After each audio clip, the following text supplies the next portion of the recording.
Welcome back to another episode of the Empowered Plates, Empowered Lives podcast. Y'all, it's your healthy habits and lifestyle coach, Giovanni, and I help those with endometriosis and polycystic ovary syndrome reduce chronic pain, eliminate stress, and minimize irregular or heavy periods through my M to the third degree healing empowerment formula. Y'all, we got the Holistic Trap Mami in the building.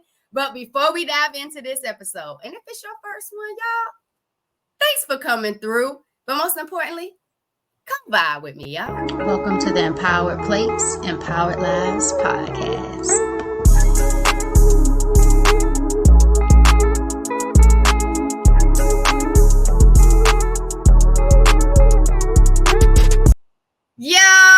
So y'all, welcome to today's Empowered Plates, Empowered Lives podcast, where we explore the incredible journeys of those transforming health and wellness. Y'all, today, the guest and none other than the phenomenal Robyn, affectionately known as the Holistic Trap Mami. She is a certified chemical engineer, certified postpartum doula, and an ancestral trained herbalist who has turned her own health battles into a mission to liberate others from a trapped mindset and food insecurities. Y'all, diagnosed with lupus, fibromyalgia, and having undergone 3 brain surgeries, Robyn's resilience and dedication to holistic health have made her a beacon of hope and empowerment. She is the brilliant mind behind Trap Naturals Homeopathic Medicines and Robyn Cares Birth and Wellness Services, LLC. Y'all, this is where she fuses traditional postpartum care practices with modern holistic approaches. Y'all, she also one of my devastating diva sorrows. Robyn, welcome to the Empire Place Empire Live studio, baby. What's poppin'? Oh, how you feeling today? Hey, that just made me feel like I was really. I'm like, is she talking about me? Little old me, not little hood baby from Milwaukee. Big old you, girl. Big old you. Man, I'm feeling good. I'm so glad to be here. This is like this. I'm in my what they call my villain era, right? So like I'm just doing things that scare me, and I'm just doing it because why not? I mean, who gonna check me? Who gonna fight me? You know, so doing it and just doing do it. it. Well, come on. Yeah. Nobody gonna check you. They just gonna be checking for you because they gonna need you because you provide all that good value. So, Robyn, can you share the pivotal moment that led you to explore homeopathic medicine and holistic wellness as the certified chemical engineer, holistic healer you are? So I've always, a lot of us probably got a granny that had some type of home remedy and didn't explain what it did and why we got to take it, just gave it to us and we knew it worked, right? And so I was always very, very inquisitive. Like, I'm going to get on your nerves. I'm going to ask all the questions. I'm going to write stuff down. I'm going to go back and read my notes, and then I'm going to come back with more questions, okay, and clarifications. And so my elders, they busy. They ain't had a time to like really put me on game. But what we did was that we learned how to grow and we learned how to nurture, and we learned that the earth was always meant to provide for us. So there are thousands of herbs that can do some of the same things as each other. And so I got really big into like knowing the why. And when I was in like in middle school, they were looking for more Black girls specifically, not just girls of color, but Black girls specifically to partake in a STEM program for the summer. And that really like, I wanted to be chemistry. Okay. Like, we are, but I was just like, I want to be a chemistry, everything. Like, teach me all the things. Like, wow. Like, my mind was just so open. I was so well receptive to what I was learning, and I was trying to figure out like, how do I apply it to my everyday life? Because the jargon can be scary. It can seem like, oh, I'm never going to be able to understand what that means. And so like being able to like ask questions so that I can like dumb it down for myself for me to learn as a 6th grader, 7th grader, then, eventually to 8th grade and then in high school. But then also like my homies back home not gonna understand what some of this stuff mean, and electrons and protons and neutrons, and they really don't care. It's like, how can this help me? So this kind of like learning that a lot of the medications that we take actually derive from plants. And it might be nitpick a little piece of the plant, when really the whole plant is like medicine. And so I really was just like deep diving, going into a full like uncovering of what it looks like to heal ourselves, kind of, because we're in the age where we trust the medical professionals and we trust the scientists to tell us the truth. And let me just say, newsflash, we be lying. So sometimes the truth doesn't always get out. And so like me being able to learn that information on the back end and kind of seeing the things that they don't want us to learn, the things that they don't want us to know, and how they're still controlling us in a sense. I wanted to be able to like take that learning and then teach people that look like me, that come from where I come from, that go through the ththings that I've been through or that I've watched my grandparents go through. I watched one of my grandparents. We were just talking recently, me and my mom. And she was like, oh, you did just like, my grandma. And I was like, I've never seen her standing. She's either been in a wheelchair, bed bound. I remember when she got both, when she became a W amputee, I've never seen her up and moving.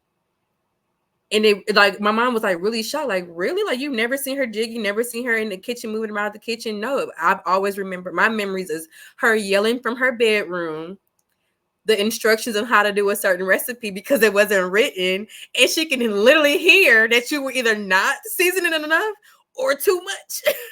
Now that's what you call some strong senses.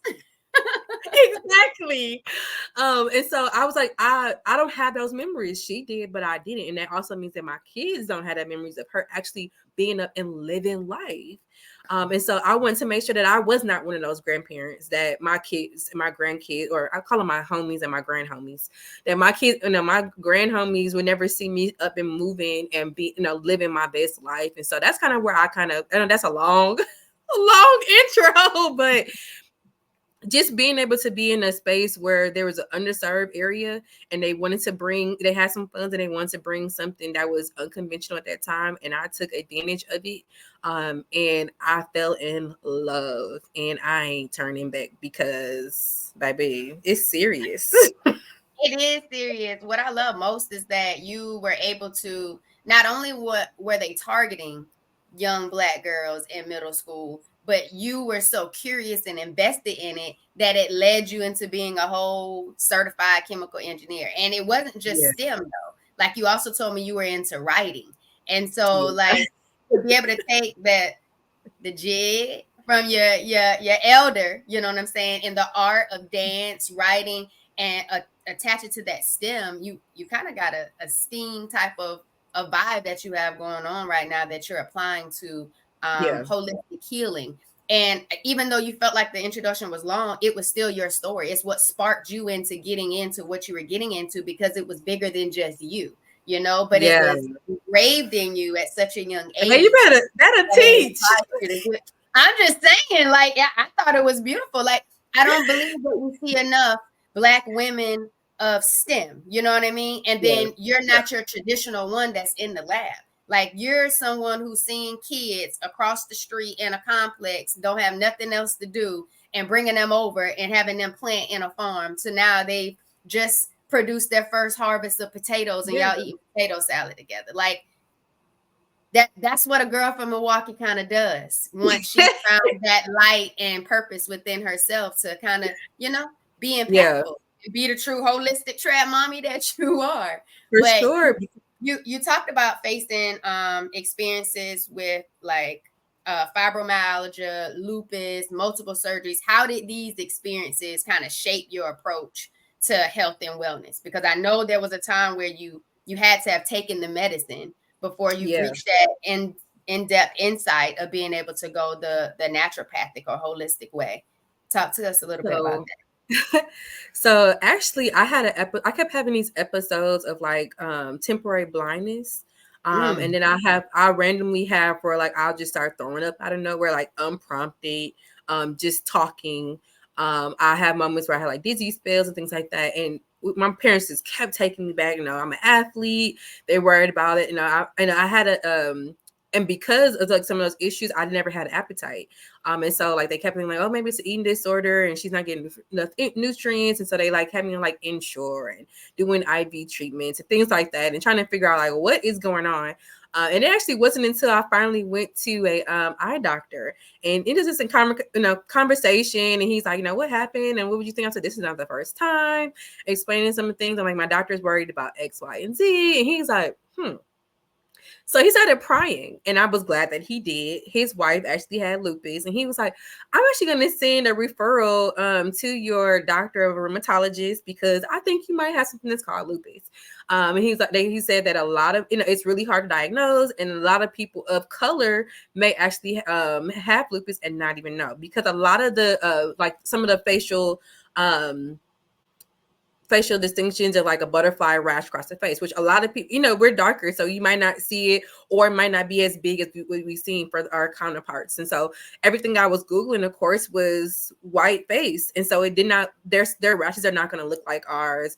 Their symptoms sometimes are not going to look like ours, because also being Black, that means that we have some systemic racism when it comes to access to healthcare, adequate healthcare at that, food, economical, so we also have those barriers that go against us. So some things that we go through may look like just stress or environmental depression or something like that. And so it does not present the same. And so he had all these questions, and he's like, you should just go, get this test and get this and da da da. And so finally, my doctor started taking some of my symptoms seriously, because I'm like, I've been coming to see you on and off since I was in middle school. Now I'm in college. I think at this point I was like a second year student in undergrad. So I'm like, 18, 19, maybe going on 20. And now it took for me to go have my third, fourth eye issue, and him actually bringing it up for you to take me serious. Because now, a white man talking to another white man now, moment kind of thing. And so they had me on all these medications, man, like just all kinds of things. And of course, something for the nausea would cause this. And then I'm looking at some of the pills and they're saying like it can cause kidney failure. And I was like, I think I'll throw up over having kidney failure. I think I would manage these headaches over you talking about it. I can lose my whole uterus, like my whole reproductive system. And so I started like looking at this same thing can be used for this, or this herb can be used for this, or if I change these little things. I'm an athlete, so of course I'm getting the exercise in there. But if I think about like what my nutrition looks like, change that up a little bit, especially breakfast. Looking at like how to like regulate my sugar, things like that. Like looking at people who are insulin resistant. And so I just started like making like little bitty changes. Started like not taking some of my medications, and then like going back and saying like, hey, this hadn't been working for me, or like making up stuff that like he would like get me off of it, and let's see if we take it out. And I'm like, well, I've already taken it off for 3 weeks, so I think we good there. And so I kind of taper myself off completely, especially because once I had the brain surgeries, and of course they give me your pain meds, and then I had a cesarean after the second surgery, and so they were giving me these high doses of narcotics, and so of course I became an addict. And I, a functional addict, because no one was like watching me do the shakes, and I wasn't stealing stuff or things that we say that addicts do, or drug users do. But here it was with a prescription, and I was like, I need a higher dose. I need this. I need that. And I'm like, nope. I had to like recognize when I was like in a spiral almost.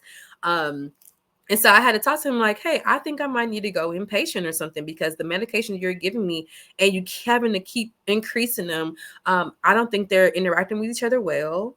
I don't think that I need all of this. I think that some of the natural ways that I've been able to kind of heal myself, I think we should just look at those by themselves and take the medication slowly out safely.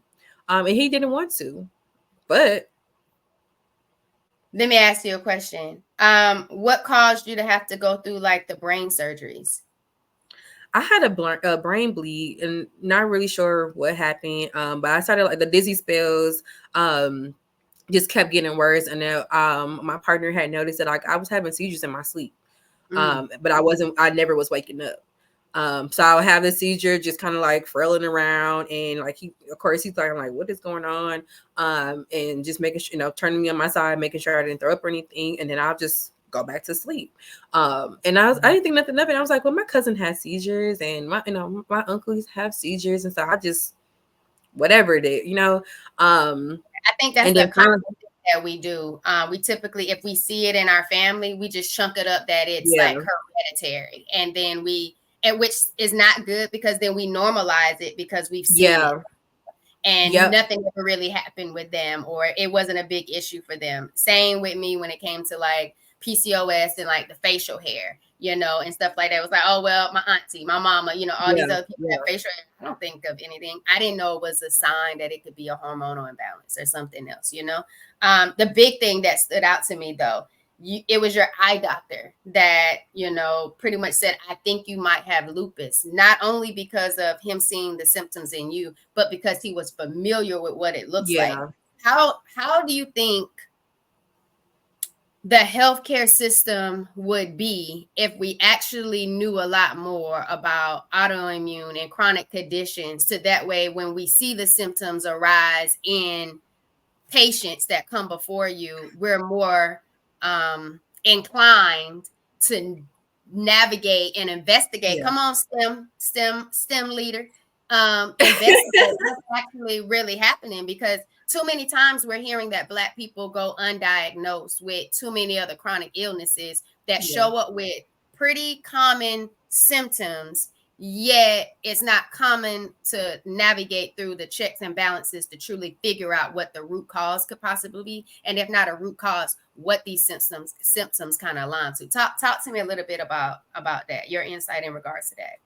So for me, I actually didn't even find practitioners that looked like me until I moved to Texas.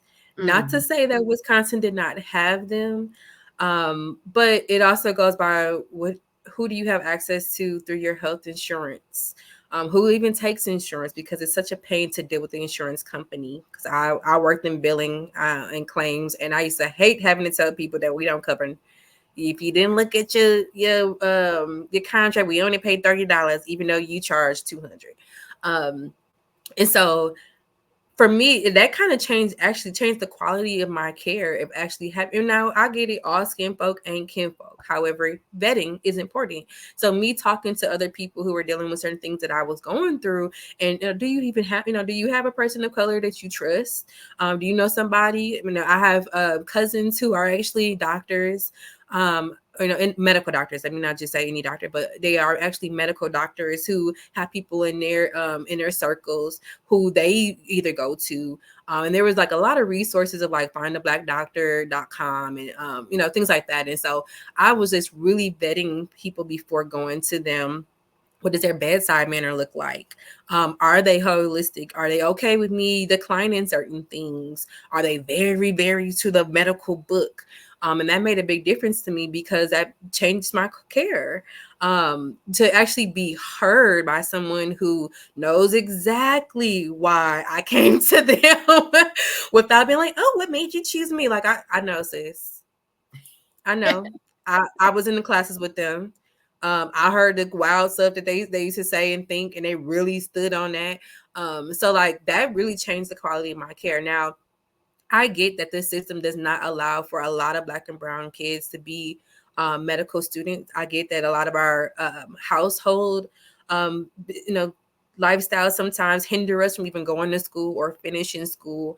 I get that finances and funds sometimes are a hindrance too, but we got to find a cheat code, and we need more people that look like us in the medical field, because clearly it has become so capitalized that the care in the healthcare system is no longer there. We're dollars and cents now. And so now I'm in a place now financially where even if a doctor that I really need is no longer covered by my insurance, a lot of doctors are doing sliding scales, or they're doing pro bono work on, basically. There's a lot of places. Oh my God, I love being in Dallas, Fort Worth Metroplex, there are so many people of color who are just popping up with, who are licensed. Okay, let me start there. Licensed, popping up with access clinics to make sure that people can get basic stuff like HIV testing, STD testing, glucose screening, things like that. Things that are like really, really important to our community. And they're doing it sometimes even without the help of the government, or just basically community crowdfunding, so that we're pouring funds into each other to give us the care that we need for each other. And so that has been, I feel like that's the biggest like flex that I've been able to experience in this lifetime, to be able to see other Black and brown people who also are doctors, who are nurses, who are in this game to make an impact with our community, and not necessarily like, well, I still gotta eat. Yeah, we do gotta eat, but there is so many ways to give funding to make them pay for us to give the care to our people, and that made a big difference in my care. Like, for someone to say like, hey, outside of where you grew up and outside of the food you have access to, let's now get down to the root issue and kind of figure that out. So not outside of symptoms, because a lot of medications handle the symptoms and never get down to the root. And so that was like one thing that I loved. I was like, wait, you wanted me to give you my full story and kind of figure out what's going on, okay? Because all they want to know is, you got hot flashes, you having night sweats, you got vaginal dryness, you got this, you got that, you got cotton mouth, you got hair. But the crazy thing about that is, you tell them the symptoms and they still act like they don't know what's really wrong with you. So like they treat something that I don't even have, like, oh, I've seen this a million times. Yeah, but in people that look like me. Agree. But in people that look like me, and so like having somebody listen to me wholeheartedly and really wanted to fix me as a whole made a difference in my care. And so when I switched over, I was like, well, let me just see, do you by chance any pediatrician, And so like the first time that for my kids too. And my husband, my homies. And so like the first time that my middle homie saw our new chiropractor, he was like, Ma, he a brown boy like me with locks? He's like, are we in the right place? I was like, yeah. I was like, that's your new chiropractor. He's like, say swear. And then he just gave me the biggest hug. And like, he was just like, oh my God. Like, he was looking forward to going to the chiropractor. Because that is something that I really enjoyed about you too, is like even identifying like some of the health issues that your children were having and how you approach that and help them with their healing and navigating through that.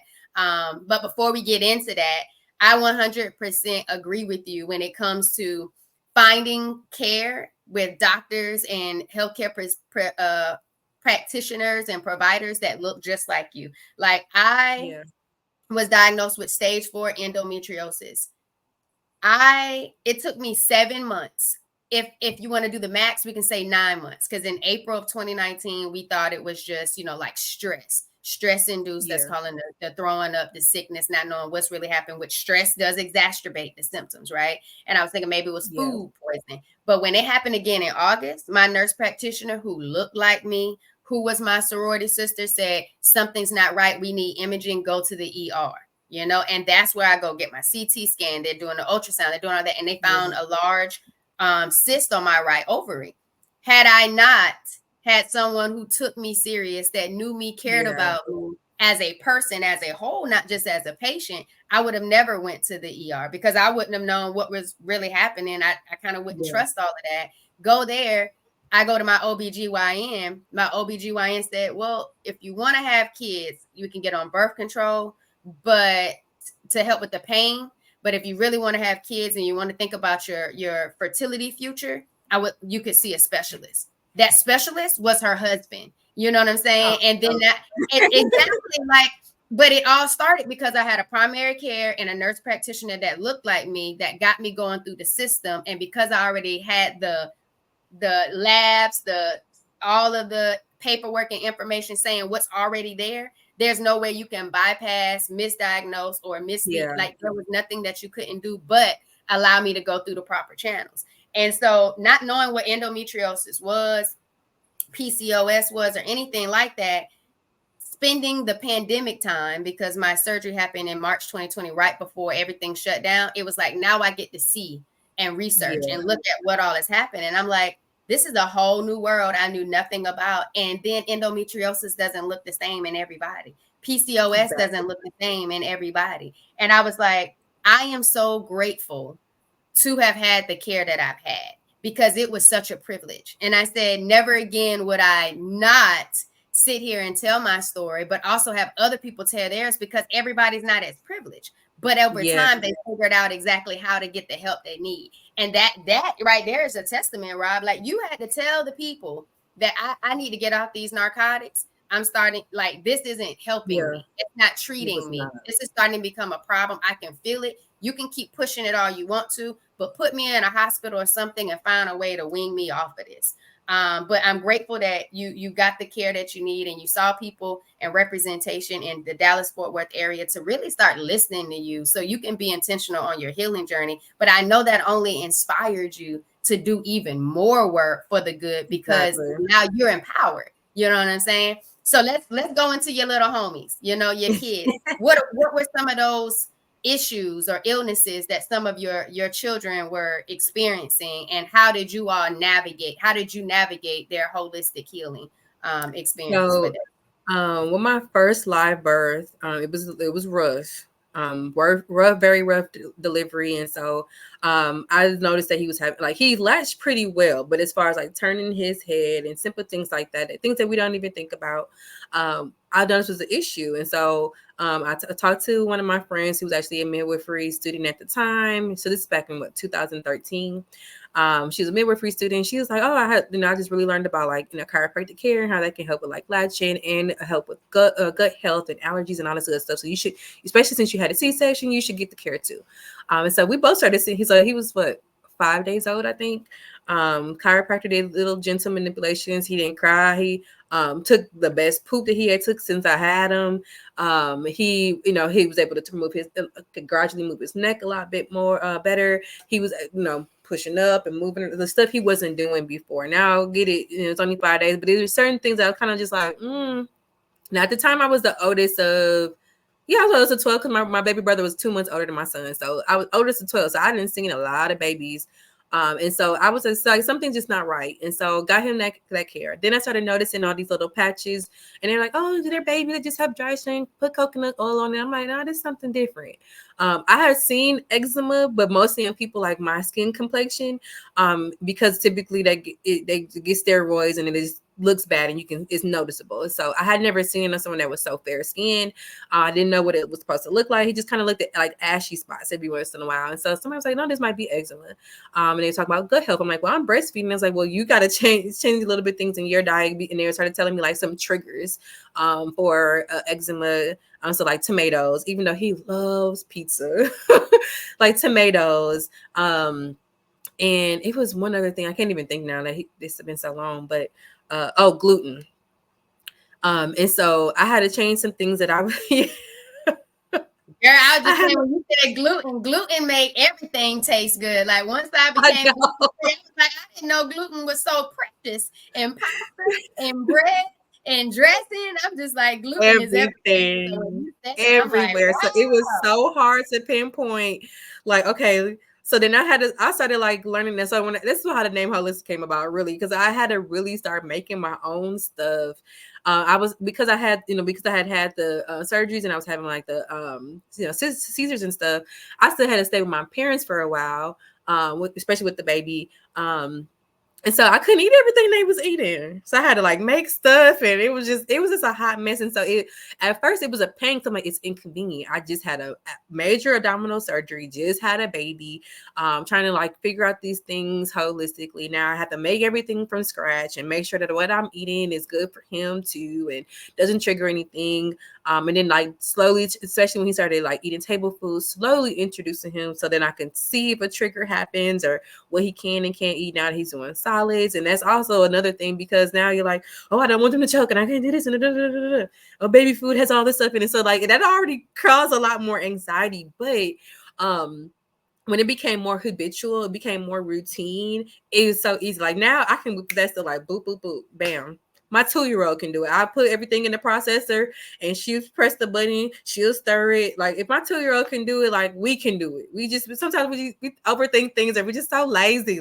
That's an extra 30 seconds I don't got. We do, because that extra 30 seconds can mean extra 30 years on your life, you know? Come on, stop right there. The extra 30 seconds could be a whole extra 30 years on your life. I'm trying to be fine all my life. We have to stop thinking that our intentional health efforts are inconvenience or too expensive. We have to make that shift. Like it today.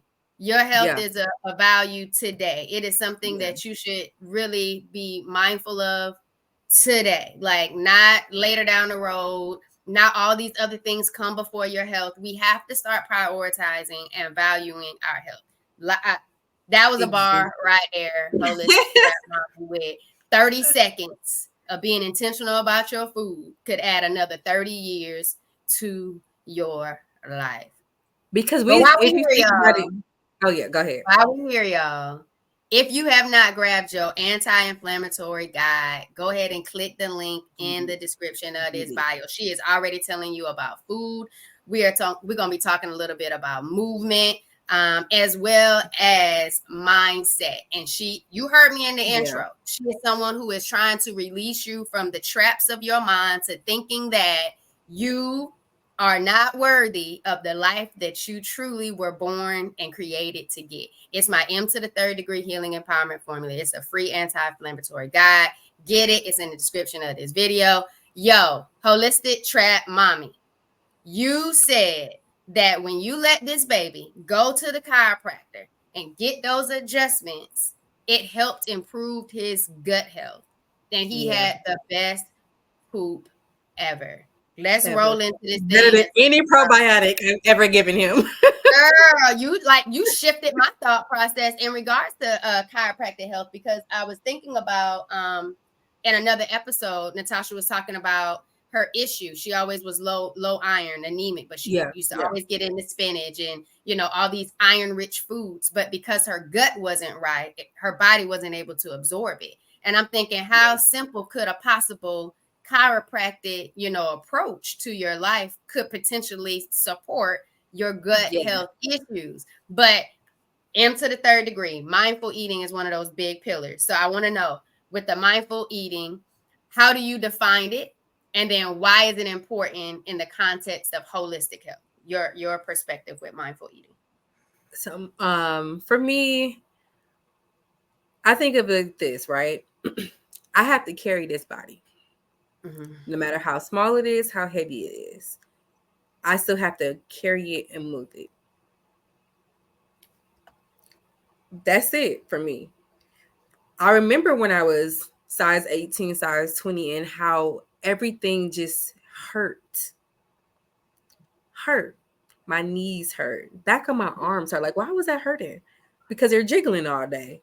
That's like a 5-pound weight. So it's like my arms are doing a workout, even though all I'm doing is just moving along, right? So checking your arms. I never even thought about that. Like I could never. I had some anti-arms. Like everything hurt. My ankles hurt. My feet were hurt. Like I wouldn't even feel the pain sometimes until I go get my toes done. And as they're rubbing, I'm like, oh dang, what was that?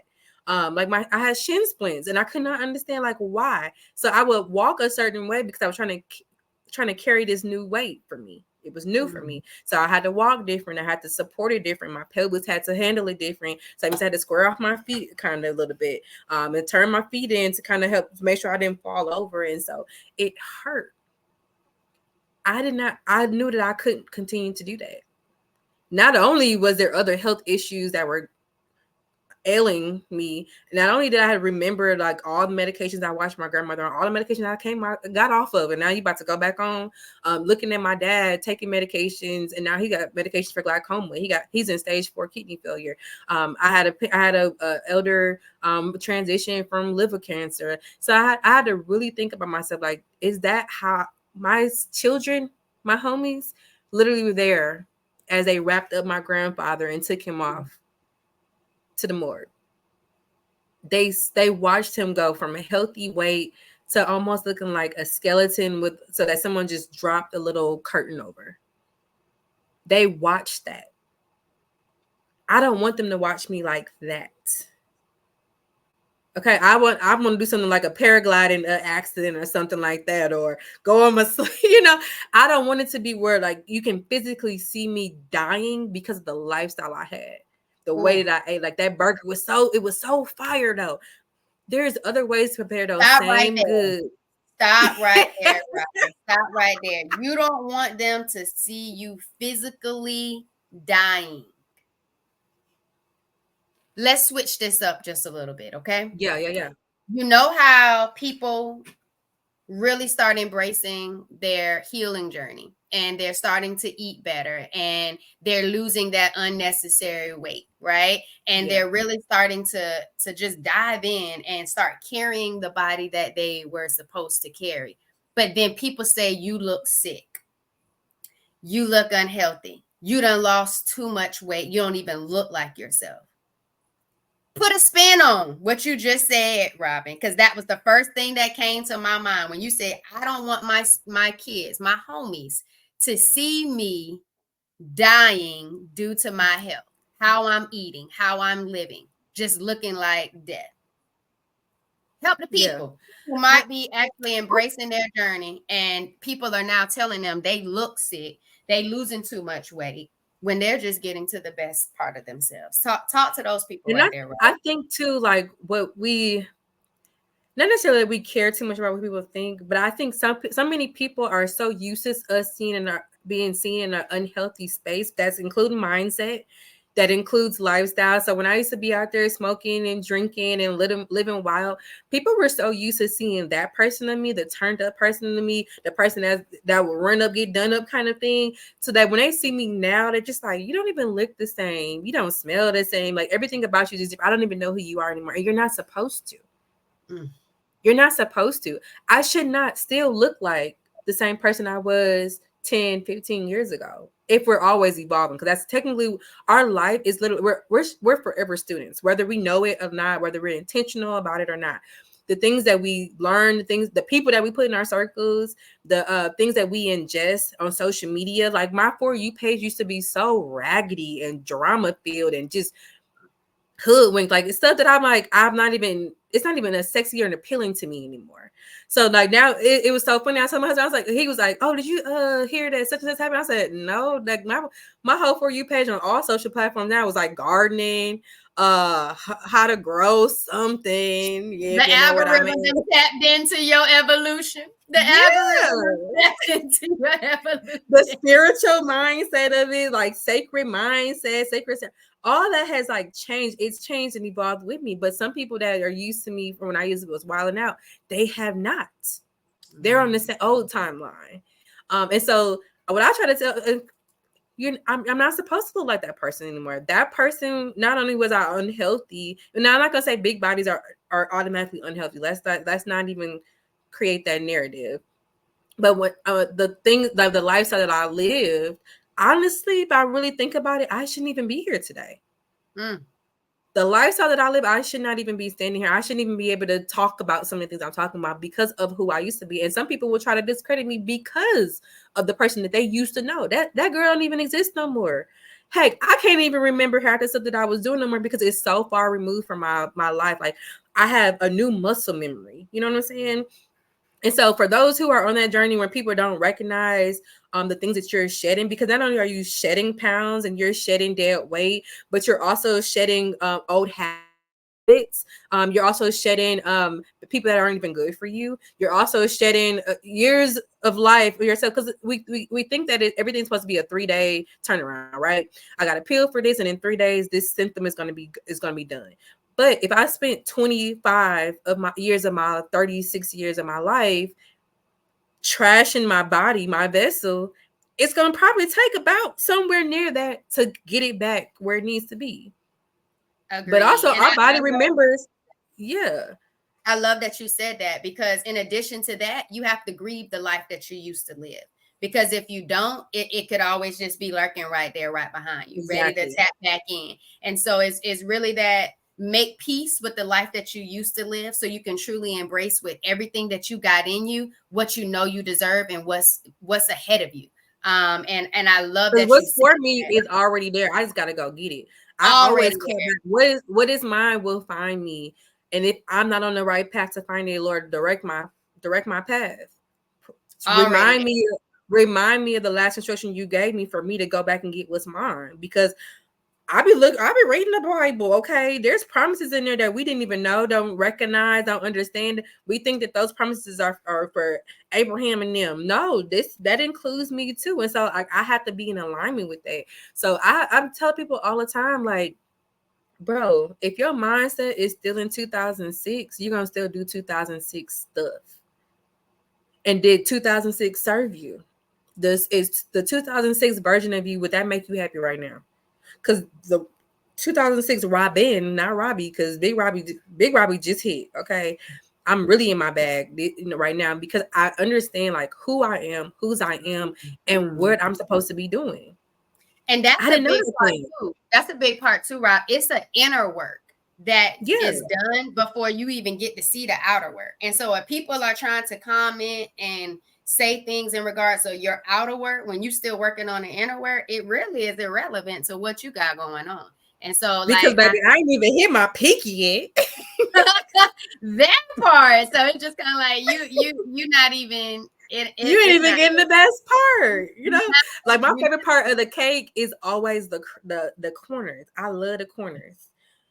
That's the good part. Like that's the first part you see, right? And then you gotta work your way to the middle. That's my little homie's favorite. Like her favorite part is the middle of the cake. I'm like, but you gotta get the outer part first. And that's what we have to remind ourselves too. Like there's some things that I need to work on, and I'm not just talking about physical appearance. Okay, right. When I'm talking about my outer part, is like, what am I even gonna allow to hit this barrier? Yeah, what am I allowing through my barriers? That's on my skin, that's in my body, in my mouth, what I watch, what I listen to, what I allow. Like there's some people that around me that you let me take that back. Not people that are around me. There were people that used to be around me that can't be in my presence right now.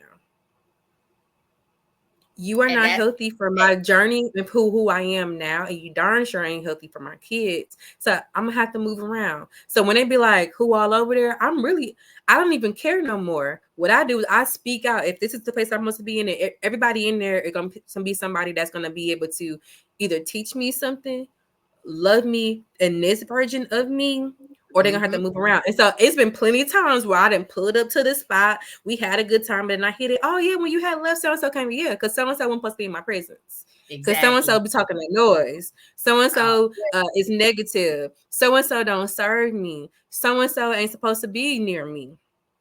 I'm untouchable. God don't play about me. Okay. All the way. So speaking about this healing journey, and we're talking plants now, right? We're talking plants because I'm interested to know, can you explain some of those certain plants and herbs that can aid in healing? And what are some of your go-to herbs for common ailments? And the reason why I ask is because I know that your curiosity stemmed from a lot of the things you experienced in regards to those side effects that you were talking about with all the different medication. And you said, you know what? The medication they're creating for me to take is stemmed and derived from a plant anyway. Let me get back to that natural source. Talk to me about some of your go-tos. And so, what you know, in Texas, it's always allergy season year round. Winter, fall, always allergy season. And so like I used to be a Claritin popper. Oh my goodness. When I first got here, I couldn't figure out what I needed. Like everybody's like, oh, find local honey for the zip code you live in. But then I realized that farmers were just kind of going to any farmer's market. And so it was hard to figure out who was actually my zip code. I mean, then a spoonful of honey did work. But not only is the pollen is wild here, but it's always construction. And so I was paying attention to our backyard one day, and I was like, click a picture of it, and you know, there's a lot of apps you can find. And I was like, oh, stench nettle. Hold on. Now I know what that is. I know what that help with. So not just iron, but it does help, you know, for allergies. And so I was like, bam, some stench nettle tea. Okay, so we need a little zinc too. And oregano used to be like one of my granny's like go to, not just to garnish. You know, we garnish with it and make it look cute and stuff like that. But it has so many healing properties. Like they kind of nicknamed it like the natural antibiotic. So like my cousin had an abscess on her gum line. And they was gonna have to like drain it and give her antibiotics and stuff like that. And so my granny was like, you know, until you can get into the dentist, because it was a wait list. I'm like, how? This seems like it's an emergency. Like they're not gonna get her in right now. Like this is weird. She had her just take this raw oregano, ball it, and I waited a little bit with some distilled water, made a little ball, and then set it on there, and she was able to follow it in with a little clove, wrapping the clove, what's it called, a little clove stem or whatever. Wrap that up in there, put it there. And so it helped with the pain, helped with the inflammation. It wasn't red any longer. And the abscess had went down a little bit. And I was like, whoa, hold on. Amoxicillin who? Right. All the way. Yeah, so she got to saying like, oh yeah, when you used to get sick, we used to get, you know, and I'm just thinking it's a tea, you know, like it was yellow, so I knew it had turmeric in it or something like that. And so I never really, like I told you before, like whatever they gave me, I was just taking because I trusted them. And so when I started learning about this stuff, and I was like, so when I got unwanted hairs too from my little journey, my own personal journey, I was like, well, what helps with like get unwanted hair? And so they were like, anything was high in zinc. You need zinc anyway. And I was just like, so do I just get the zinc pill? And I'm like, I don't want to pop another pill, because at this point I didn't have the Monday through Friday pill popper thing. And I was like, I don't want to do that. And it's like, right. Well, most seeds will have high doses of zinc in it. So like celery seed, mustard seed, anise, thyme. I'm like, that's stuff that's really easy to get your hands on. And it's super easy to grow. So like I can grow this on my kitchen counter, open the window, let a little natural light in here. So like those are like things. Oh, my baby, she loves the taste of holy basil too, but that's really good for you too. And then like making sure that I got my vitamin D in. And one thing that like after I had my first live birth, that whole like recovering from like everything of like that about cesarean, things like that, and like then having the blood clots and then getting some cysts. So what I ended up having to do was like really internally like cleanse myself. And someone told me about aloe vera. And I just knew the aloe vera leaf. I knew we used to use it for our hair and things like that, and make shampoos and stuff and detox your hair. But I'm like, on your inside, like, do you drink that stuff? Like, I look at how slimy it is, and I was like, not interested. Not interested. Yeah, I did not all. It almost made me think about like that okra water. I was like, oh. Now I love me some okra water with some pineapple or some watermelon. But yeah, I had started drinking. So when you actually buy aloe vera juice, it's not slimy, or it's like a regular juice. It does have like a kind of weird like milk jug aftertaste kind of thing. Like, you know, if you smell, you know, you smell something, you can taste it. I hope that makes sense. You can smell stuff and taste it. Just like when you like food from people's house. You can like eat it, and then you can smell their refrigerator. Yeah. So you can. Yeah. So aloe vera juice, I would drink aloe vera juice twice a day. And I had learned that it like restores ovarian steroid status. And so I was like, okay, so let's try to clean myself that way. And like chamomile is like a boss. We think of it as just like, oh, it's a good sleep, things like that. But like it really has a lot of medicinal properties. And so started drinking that tea. And so like it can bring down fevers. Now I don't believe in breaking fevers, because fevers increase your body temperature to get rid of germs, but to keep you comfortable. So it allows for you to still have the fever without being disoriented. And so like, you know, using chamomile tea, and then of course turmeric for like inflammation, things like that. And so golden milk was like a one thing that if you say at my granny house, you drinking golden milk to go to sleep, okay? So like those are like some of like big things for me. Like I always keep rose on deck. And like rose, everybody think rose like, oh, it's so pretty and it smells good, but it is good for, it's antimicrobial, antiviral, anti-inflammatory. It can help with pain. So like when I do have my menstrual, I use rose oil on my belly, and I'll do like a belly wound massage, because that, you know, wound massages are really, really great for like restoring oxygen and good blood flow in your uterus. I love it when I have a headache. I'll just put a few dabs in my scalp a little bit, and then put an ice pack on and lay it down. Golden seal, if you like really going through the thrones, golden seal, but don't use too much of it, like, you know, maybe 4 or 5 days at the most. But that's like another way of like a antibacterial. So like when my daughter had disease from one of our cousins at a family event, I gave her that for 3 days, and them little bumps went away instantly. The sores in her mouth instantly went away. Her fever had broke. She was back up and bouncing. And then when we came back 6 days later, we went back to Wisconsin for another family event, and those kids that she had shared a bottle of water with was still going through. And so like I love going in my cabinet and being like, don't worry, there's a tea for that. Using neem oil. So, girl, you was getting a Maybe little I need to, spicy. like, every once in a while, Getting a little tap the screen or something. spicy. But we got you. So you were talking about the hand, foot, and mouth disease that your daughter got when y'all were spending time with family and shared a drink with, and then you put her on. Was it the golden seal? Is that what you said? The golden seal for 3 days. Golden seal, 3 Gold days. seal. That was it. 3 days. You can do Yeah. you can do an oil of oregano too. Yeah, 3 days, and she was good. And then we went back a couple of days, like maybe like a week, maybe it's like 6 or 7 days, and those kids was still going through. And I just happened to have it on me because I was like, and we ain't coming back with nothing else. We ain't coming back with nothing else. Everybody take. Everybody get we the gonna dose. share a good time. Everybody get their dose. I got you.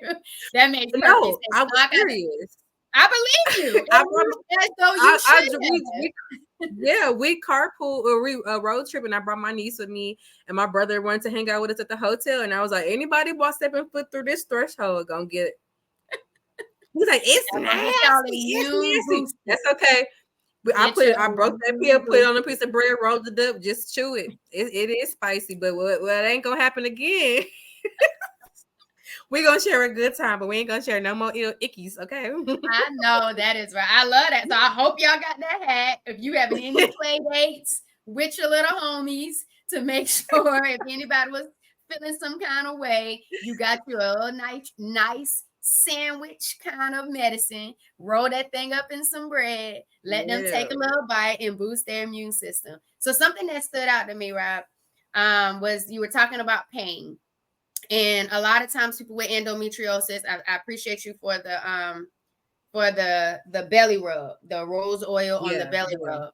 And you were talking about cleaning out your womb, really trying to address that botched C-section that caused so much havoc in your body. And you started doing the aloe vera juice. So for someone that's in like debilitating pain, because people with endometriosis can be in pain with their period on, with their period not on, would that aloe vera juice 2 times a day and the chamomile tea help reduce the pain, the pelvic pain and the stomach pain that they're currently going through until they can get to the doctor? Like, what would you think would be ideal for them to kind of treat themselves at home holistically until they can get to a doctor's office?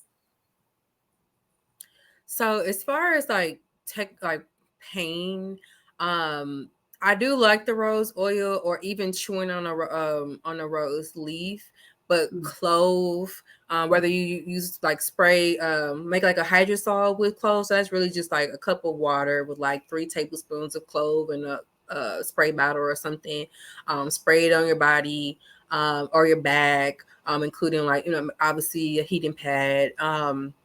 Peppermint is good as well. So like I like to chew like the act right off the plant, boop boop boop, rinse those leaves, and that usually helps as well. Feverfew, it's good for pain as well. For me, I like to tell people, like, sometimes, I mean, we know pain is not in our head, right? Mm-hmm. However, if we can get ourselves in a meditative state along with taking holistic pain management as well, or plant medicine, that can kind of, it's all a mind game. So when I was going through both of my live births, I did do natural birth, no pain meds or anything, because I knew that a lot of it is going to be in my head. And so I did start doing like hypnobirthing, which is not just for those who are going through labor or anything like that, but it allows for me to, like, hopefully this doesn't sound like so too off, but I put myself in the meditative state where I'm like, okay, where do I feel the pain? Where do I really feel it? And how can I bring it out and bring myself to a sense of calm? And so, like, that requires you to be really, really in tune with your body. And for somebody that's, now, I am one of those people that my menstruals take me out. Like, I'm talking about back pain, bent over, crawling to the bathroom, like, so in so much pain that all I'm doing is vomiting because my body is like in the shock state. So I know what it means when somebody's telling me this is zen it out, and that would piss me off. However, using like strengthening medicine like yoga and Pilates allow for me to be able to find where things were in my body and correct it myself, because it still is a mindset. So going through labor with no epidural, and even with my youngest little homie, I had tore my groin muscle in 2 spots and a ligament right above my pelvis bone. So of course, if she's descending and she's opening that up where I have 3 tears, you can imagine that was painful. I mean, I wanted to scream. I felt at one point it did feel like an out of body experience. It wasn't the contractions that were bad. Even when she exited out the canal, but it was that pain going down my leg, my groin muscle. And when I realized that the more I was screaming and hollering, the worse the pain got. It literally took my middle one. He just touched my arm and he said, "Mom, you are safe." And then my husband started talking me down, and he's like, "You know what you need to do." And so I had to, like, go within myself, find where the pain was, lift it out, blow it out, and just kept doing that. Like, the pain does not control me. I control me. I'm in control. And so, like, that, in conjunction with, still, I need that rose oil. Had a little peppermint under my tongue. I still use those mechanisms because they're not going to be completely as effective as just popping the Tylenol or something like that. Agree. And a lot of times people aren't even finding relief in the Tylenol or the over-the-counter meds. Exactly. But I like that you took it to a mind-body approach. And you went back deeper into, like, awareness. And I know a lot of times for me, it's the deep breathing that allows me to feel like where I'm really tight and holding tension in order to kind of focus on that area, along with, like, the heat therapy. But I never even thought about the things to kind of have in my mouth to chew or suck on in regarding to help as well with the pain. Because the brain too, it likes to do multiple things at once, right? So if I know I'm in pain, my whole body starts to scrunch up. Everything is now tight. So now I can't even. Now my brain is trying to figure out, okay, wait, where do we hurt at? Because everything is now tight and uncomfortable. And so when I'm able to relax myself and I can really pinpoint, like, okay, is it really my knee that's hurting, or is it my leg that's hurting and the pain is shooting down to my knee? Because that's been the thing too. Like, I'll go into the chiropractor, I'm like, oh, my knee has been killing me. And then when he'll touch somewhere nowhere near my knee, and I'm like, ah. And he's like, that's where the pain is, and it's shooting down this nerve and causing your knee to hurt. So if I would have worked on your knee, you probably would have came back and be like, it still hurt, because I had the pain in. So, like, I had, like, being able to, like, find where it is and be able to treat it. Because then we'll be putting stuff on, putting the heating pad on the wrong part. It's all the way thinking that's just where it needs to be. Thinking that's just where it needs to be. And sometimes we do that, like, it's the lower back pain, but then you find out it's the in your shoulder, nerve in the back of your neck. And as soon as you pull that knot out, everything down your whole spine feels better. Girl. Yeah. I was noticing that when I was co-sleep, when go ahead. We lost you. Oh no, I was gonna say that even when I would co-sleep. Oh, did we? No, I'm with you. Am I back? Am I back? Am I back? Yeah, you Okay. back. You back. Even when Back, I but would back, like but back. co-sleep with when I would co-sleep, I would go to the chiropractor and they're like, you got ribs out of place. Every time you come here, I'm like, yeah, we co-sleeping. And I'm nursing. And when you get older, your body do weird stuff. Like I can't carry them big old purses I used to have no more. I can't even when I carry my little homie, I have to put her on my back. Like we gonna do a piggyback ride or I'm gonna baby wear you. I can't be holding her on my hip because what's gonna happen is I get my body being at 3-point stance, my hip out of whack. Okay.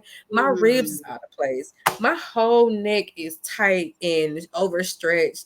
We can't do that no more. Like I So don't what even know is why I had this co-sleep? baby. Huh? What's co-sleep? Oh, co-sleep is when you sleep in the same sleeping area as your child. Oh, okay. So yeah. Sorry. Okay. No, you're okay. You're okay. I thought that's what it was, but I just wanted to make sure. And if I was Yeah. slightly confused, I didn't want anybody else to be confused either. So Sorry. co-sleep. And since you were co-sleeping, every time you go to the chiropractor, your ribs were out Because of I would place. sleep on my side and she'll be cuddled up under me. And then like if she wants boob, then I'll just give her that. And so I was constantly resting like, let me see, make sure I'm on the camera. Resting like this or kind of scrushed up like this, shoulder all in my neck. And so I constantly had this. And I would, because my arm is across my body, my ribs were just kind of doing this weird twisty kind of thing. And it'll get you, and I'm sleeping like that for what, 8, 9, 10 hours some nights. And so by the time I get to that chiropractor appointment once a week, it's kind of like I've been doing that for 7 days, including the morning of the appointment, and so Right.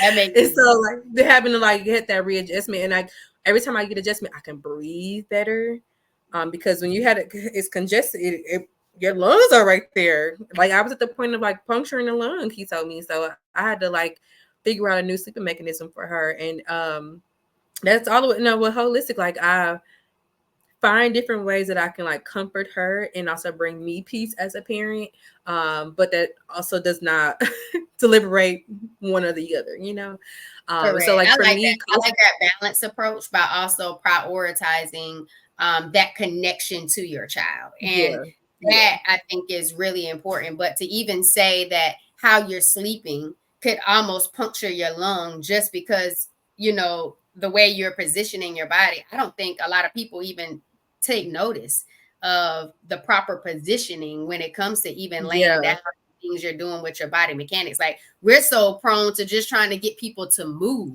let alone posture and different statements, statues and positions that you have. Like I think that was a big point that I never even thought about. And I like that you kind of keep bringing in this theme of the importance of chiropractic health and how it truly is a holistic approach, and I'm loving it am a because believer, honey. girl, and you are, because even at the point of your child or your homie, taking your homie and letting that, like he can't say whether or not this hurts, feels good. He's not even able to communicate with you, but yet you still trusted in this form of healing modality to even allow your child to go through it. But we was And just now he's talking. 11, and I cannot. He'll be like, "Did you make our appointment before?" I'd be like, "Oh dang, I didn't make our appointment." Or before we leave, Mom, can we do next Tuesday? Like, how you making appointments? You don't pay for nothing. So that's the testament, man. That's the testament. We might need to get your chiropractor on the show so we can talk a little bit more and go in depth with this experience, especially for children's health. It's one thing for adults, it's another thing for children. And you never said I was in a car accident. Normally, we typically hear people in a car accident or, in some type of collision type sport that is requiring chiropractic services versus the approach that you're taking it because of preventative. the things. Right, Sometimes exactly. preventative, like and I know the height of my allergies, or when I'm prone to sinus infections, I'll make sure that I go in. I do like facial cryo or have facial adjustments. When I was pregnant, definitely make sure I had my one of my chiropractor. I switched chiropractors because the female is Webster trained for specifically for pregnancy. Like we had this running joke of the puffy pussy because it was just so inflamed. My vagina was so inflamed because my hips are spreading everything is just swelling up and irritated. And like I still was running, I was still doing weight training, things like that. And so I was irritating even more. So like making sure I was icing and heating and stretching and things like that. And so to keep the puppy pussy down, because otherwise she got to go and if you ever had anybody ever had their pelvis manually adjusted, you know exactly what type of pain that is, especially when it's sounds painful. And I just thought like yes. pelvic floor therapy was out of the world, but that adjustment that you just kind of described is definitely sounds. And I've been to both. I still go to both. Nah, Oh. pelvic floor therapy saved me, baby. Whew. Speak on it. So why do you believe that pelvic floor therapy is important, especially for people with like endometriosis? Like they say that is such a great therapeutic approach to go. Talk that talk. Holistic so Trap for Mami. me, I've always ran track, elementary school, middle school, high school, and by college I wasn't doing it professionally anymore, but I still love at least training. And so I was a runner through and through. I did cross country, I did track and field. I was a runner through and through. So any runners out there, you know how we keep everything tight, and so everything is just like "Rrr." So just imagine when it's time for those to relax or and you never really understand how to relax your pelvis floor. So that can cause issues with like not being able to control your bladder or your bowels. Now imagine being 30 years old and be like, when I gotta go, I gotta go. And you shouldn't be doing that. Or waking up in the middle of the night 3-4 times a night to use the restroom, or not being able to completely empty your bladder. Or if you do have fibroids and cysts and your bladder expands just the slightest and it hits one and it's painful. So like going to a pelvic floor therapist, which I didn't even know was a thing. I used to this is so funny to say, but I used to host the DFW Black birth worker meetups.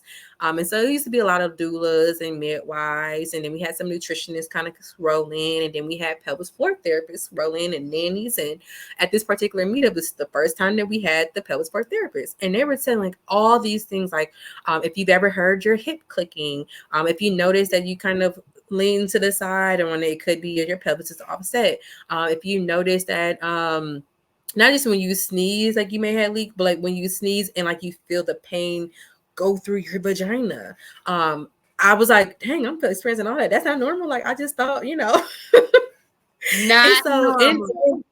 Not normal, not at all. Just a lot of people experience it, but that does not mean it's normal. And then she started talking about like those who are trying to conceive. Sometimes if their pelvis is congested, that could be why they're either not carrying or not conceiving completely, or if they're not carrying into term. And so by this point, between my second homie, which is my first live birth, and my third homie, I had 8 losses. And I'm like, I don't understand what's going on. I didn't deal with the scar tissue. I didn't did the wound massages. I didn't did the bone closing. I didn't change my diet. And she's like, well, what about your pelvis? Like, you should come see me. And I'm like, okay. I did not know what to expect. But the first time she didn't even do a manual adjustment. It was just learning how to do proper breathing. Like, who knew? I've been breathing all my life wrong. And so like being able to like learn how to like do deep belly breaths. And like I had learned how to breathe, from my therapist, like how to calm myself down and get myself in. But those belly breaths, sometimes like when I'm having an anxiety attack, doing those breaths are much better than the 1, 2, 3, 4, hold 1, 2, 3, 4, out 3, 2. So like give us a little demonstration on what that looks like for those who might be experiencing anxiety attacks. Show them a little bit about this breathing. Let me make sure. Okay. So if you see, like, there we go. I get on my tippy toes. So when you breathe in, it should be expanding like a balloon. So out. Let's see if I rock. You should be able to see like your back rounding when you exhale. Dang, I wish I had like a step stool or something, but we're gonna get it. So when you breathe,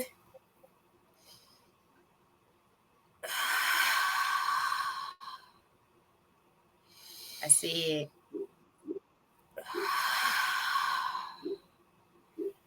Oh, I feel so much better. Even my back felt better. I didn't even know my back was hurting. Girl. Like my sacrum literally felt like it shifted. And it's good. I started doing these daily reminders to let your belly hang. So I had a physical therapist who specialized in pelvic floor therapy on the podcast. And Dr. Dion was like, let the belly hang. Too many times we're so tensed and everything, whether it's in your belly, your shoulders, your butt cheeks, you're just tight all the time. And she was like, just relax. And I was just like, I wonder if I just tell people, put a post out there, daily reminder, hey, let your belly hang, let your belly, where they just relax and feel it. Yeah, like just feel it. And then my cousin actually texted me today and she was like, the daily reminder just came on and I'm twerking in my seat and I'm letting my belly hang. And I'm like, yeah. Somebody's getting it. Somebody's getting it. So I appreciate you walking us through that breathing, because agreed, when you breathe, most of the time when we think we're inhaling, we're thinking our stomachs need to inhale and suck in too, and that's absolutely the opposite. And so I just wanted us to walk through that, because there's other people who are probably triggered by something or stressor in their environment and could benefit from the breathing. And even though it might seem awkward or difficult at first, it's what your body needs. It's just calming down your central nervous system. It's just saying, hey, you're in your body. This is your body. Let's create a safe space, even if it's through breathing. And then you also realize you're still alive. Like whatever it is that's triggering you, like your breath is life. And resetting the nervous system can reset so much. I don't think we give it enough credit. We don't. Like we really don't. We don't nurture it enough. So like this, besides eating foods or like especially mushrooms, or like keeping your nervous system good, because a lot of us would call it neurospicy, but sometimes a lot of us that are kind of like in a manic mode just need to regulate our nervous system. And so that when I'm like, oh my god, I just like breathe. Or my son would say, Mom, can we just breathe together? My 2-year-old, when she wilding out and she about to, we got to calm your butt down corner. Yeah, she go out to her little corner where her sunflowers, and sometimes she go into, she's like, she's stumping out there. I don't want to go. And she'll get out there and I can literally just see her little belly go, her little toddler belly go up, come down, go up, come down, and she come back. I got this video. I've been contemplating about posting because I don't post her face, but it's so funny because she's doing it, and then when she's coming back, she's like, because she don't like the smell of the flowers. Flowers don't always smell good, but I put this down like when you got to take yourself to the calm down corner so you don't beat nobody up, but they stink. Because she was like, and then she came, she's like, sometimes healing ain't gonna always be perfect. It ain't gonna smell good. It ain't gonna taste good. Like that you talk about that too, because I feel like sometimes it's those homeschool moms that really have these spaces. Because we didn't talk about that, but when you said that, it made me think of Nayetta, the Activity Playhouse guy. Like she is in it when it comes to like the calming corners, the breathing. Hey, let's take a few breaths, like really, calming that central nervous system. And so when you said that about your daughter, it's like y'all don't talk enough about like homeschooling methods of being intentional and showing your kids how to like show up. Because maybe if you did that and you had that calming corner, then the calming spaces in traditional schools would work versus them going to go beat up the person that triggered them and you have the issues that you had. But I'm just saying, as the homeschool teacher and the public school teacher, two totally different spaces. I got the corner ready, but the corner is not utilized the way the other option is for people. And I just believe that that's so important. Even when she mad going to the calming corner, she still goes over there and she gets calm because she knows the benefit. And she doesn't, no one tells her.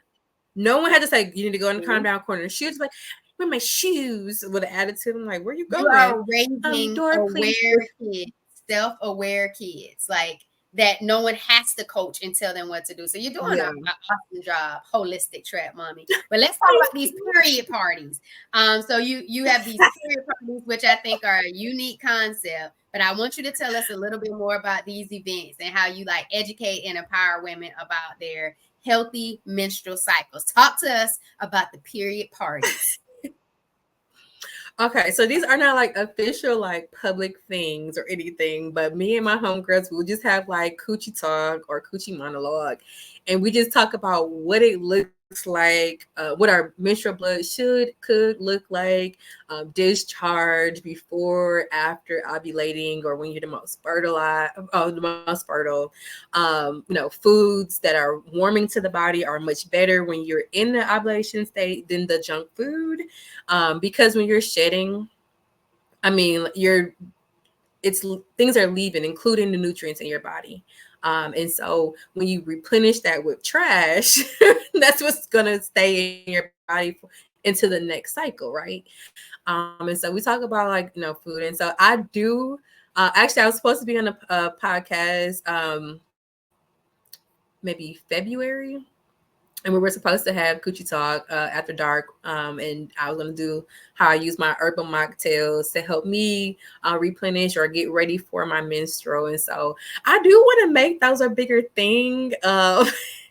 Because I think that's something that we don't talk about. A lot of us may have gotten our cycles at 9, 10, 11. And so we've had them for decades now, and we think we know how to manage them. And sometimes we don't know when things aren't healthy, like the amount of blood we lose, or if it's clotty or not, or the color, the smell, or what some things to do to prep your body for shedding, because it's grieving. It's a process. Your body is losing something, and it needs to be, you need to be hugged, and you may need to be, sensual touch and intimacy that may.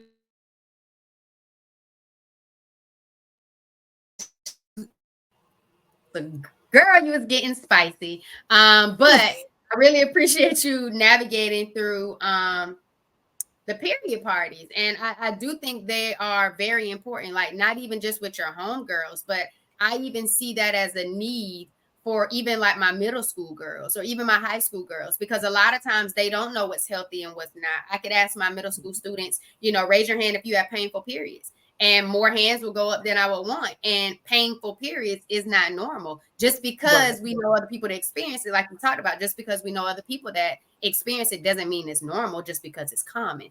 And so I like the concept of period talks for the healthy menstrual cycles, and being able to know blood clots, no blood clots, how much blood are you losing? Because if you're a heavy bleeder, all you know is heavy bleeding. You don't know it's heavy, because that's all you ever know. But I like the part that you talked about your mocktails.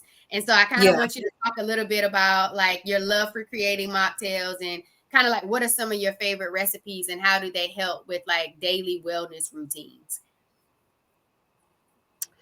So for the herbal mocktails, like I said before, like I don't drink anymore, and that used to be like a real big thing for me. And so every once in a while, I still want to have that social drink, and they're like, "Oh, you still don't drink no more?" And so, like that, at least I got something in my hand, nobody's gonna bother me. So actually, I have one right here that I should have been sipping on a long time ago. But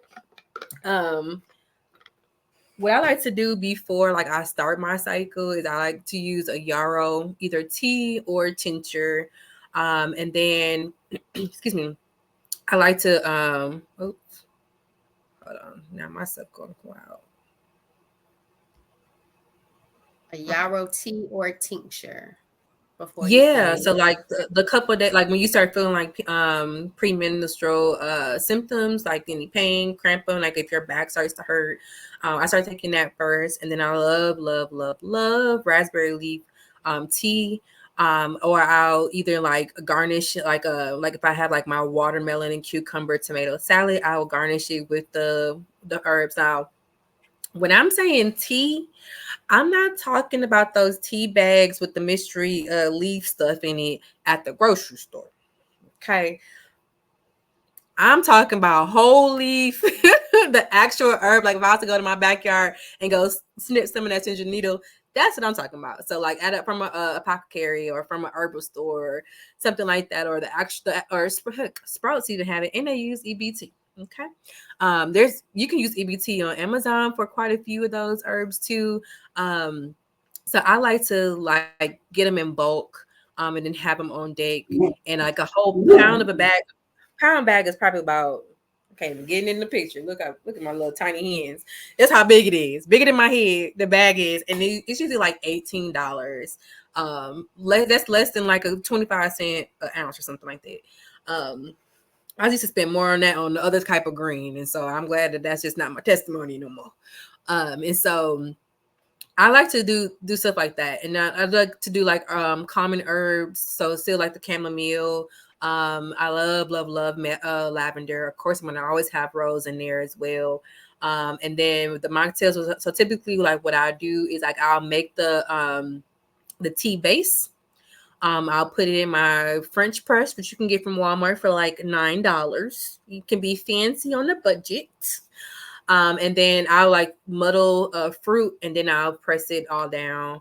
And then I'll put it in my glass. I like to drink fancy, so I did used to drink, so I still got a whole lot of Crown Royal glasses, so I do still use those. Okay. And I like make like a lavender simple syrup. So that's usually just take the lavender leaves into some distilled water, boil it, let it cool. And then you can put like, if you use sugar, brown sugar, white sugar, or if you're insulin resistant, there are some diabetic approved sugars as well that you can use. And it'll turn into like a syrupy paste. And then I'll garnish my glass with it, put a little bit of the tea, and then I'll put like sparkling water or tonic water or something like that. And then we sip, garnish it whatever you want. I like to put my mint leaves in there straight from my little mint tree.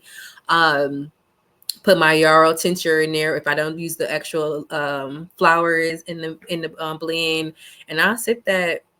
I make sure that I like increase my iron through herbs. So spirulina. Like to do sarsaparilla too. Can y'all see that? And then to keep up my energy, organic turkey tail. Now this stuff right here. You see how I gotta keep me the 200. I keep one at the shop, I keep one at the house, and I keep them in my purse just in case. But this stuff is like, it's good for immunity boosting too.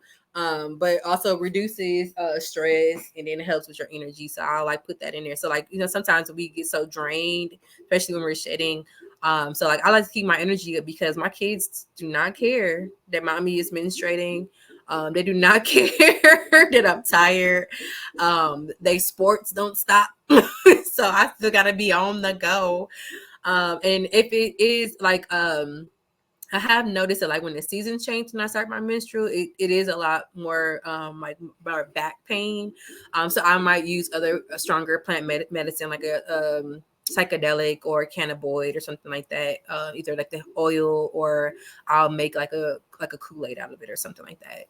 So like infuse Kool-Aid all the way, Holistic Trap Mami. I was waiting because I was like, the mocktails were sounding good until you went with like the sparkling water and a tonic.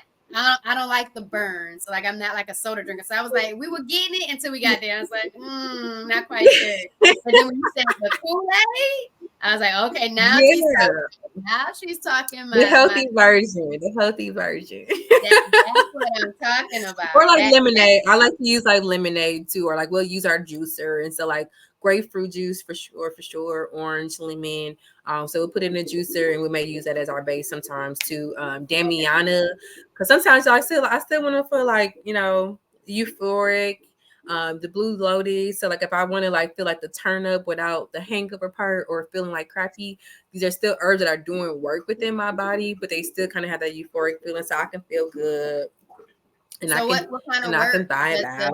Would you say the Damifana? What's it called? Damiana. Damiana. Like, what are the benefits of a Damiana herb? So like Damiana is good for like blood cleansing, things like that. Burdock is too, but it's nasty. So I will switch those two out. I mean, burdock root has its purposes. It does its job, but it is, it's a root, and so that has like the most of the nutrients in it, and so it's not that good. So sometimes I'll put that in there. I may put like two of those, like the little tiny roots in there, and then to try to hide the taste. But as far as like Damiana for like women, it's like really, really good for like enhancing your sex drive. So it's like a libido increaser. It does help with like stabilizing like your mood and stress. So like I may swap that out sometimes with like skull cap if I'm looking for like a zen kind of moment. Sometimes some people have said that they have like seen like the weight loss with using it consistently. And then but it is known to improve fertility because it does help regulate your Well, I menstrual. was So about like to if you, say that sounds good for people with PCOS because yeah, when you talk and it about is. things, yeah, Yeah. when you were saying some of those things, I was like, this sounds like Yep. for the PCOS audience Yeah. when you talk about that, and even like when you were talking about like the sex drive, the libido, and I was thinking, okay, but that will help too with the endometriosis. So I was thinking that this might be something that if people were open to it and interested in it, Yeah. something for them to explore. But since we're Yeah. on the herbalist side of the conversation, I kind of want you to talk a little bit to someone diagnosed with lupus, fibromyalgia. What advice do you have for them managing their autoimmune conditions, particularly regarding diet and homeopathic tradition? So like one thing for me that was like really, really important is how I changed, excuse me, I changed what my breakfast looked like. One, breaking the fast a lot later in the day. Two, staying away from a bunch of carbs and sugar. So like, I used to love oatmeal, and I would make it. I would smash a banana with it and have like a bowl of fruit on the side, and that is healthy. However, that's a lot of sugar, natural sugar, and so like that was causing a lot of issues for me. Making sure that I was like eating for things that are that help with inflammation.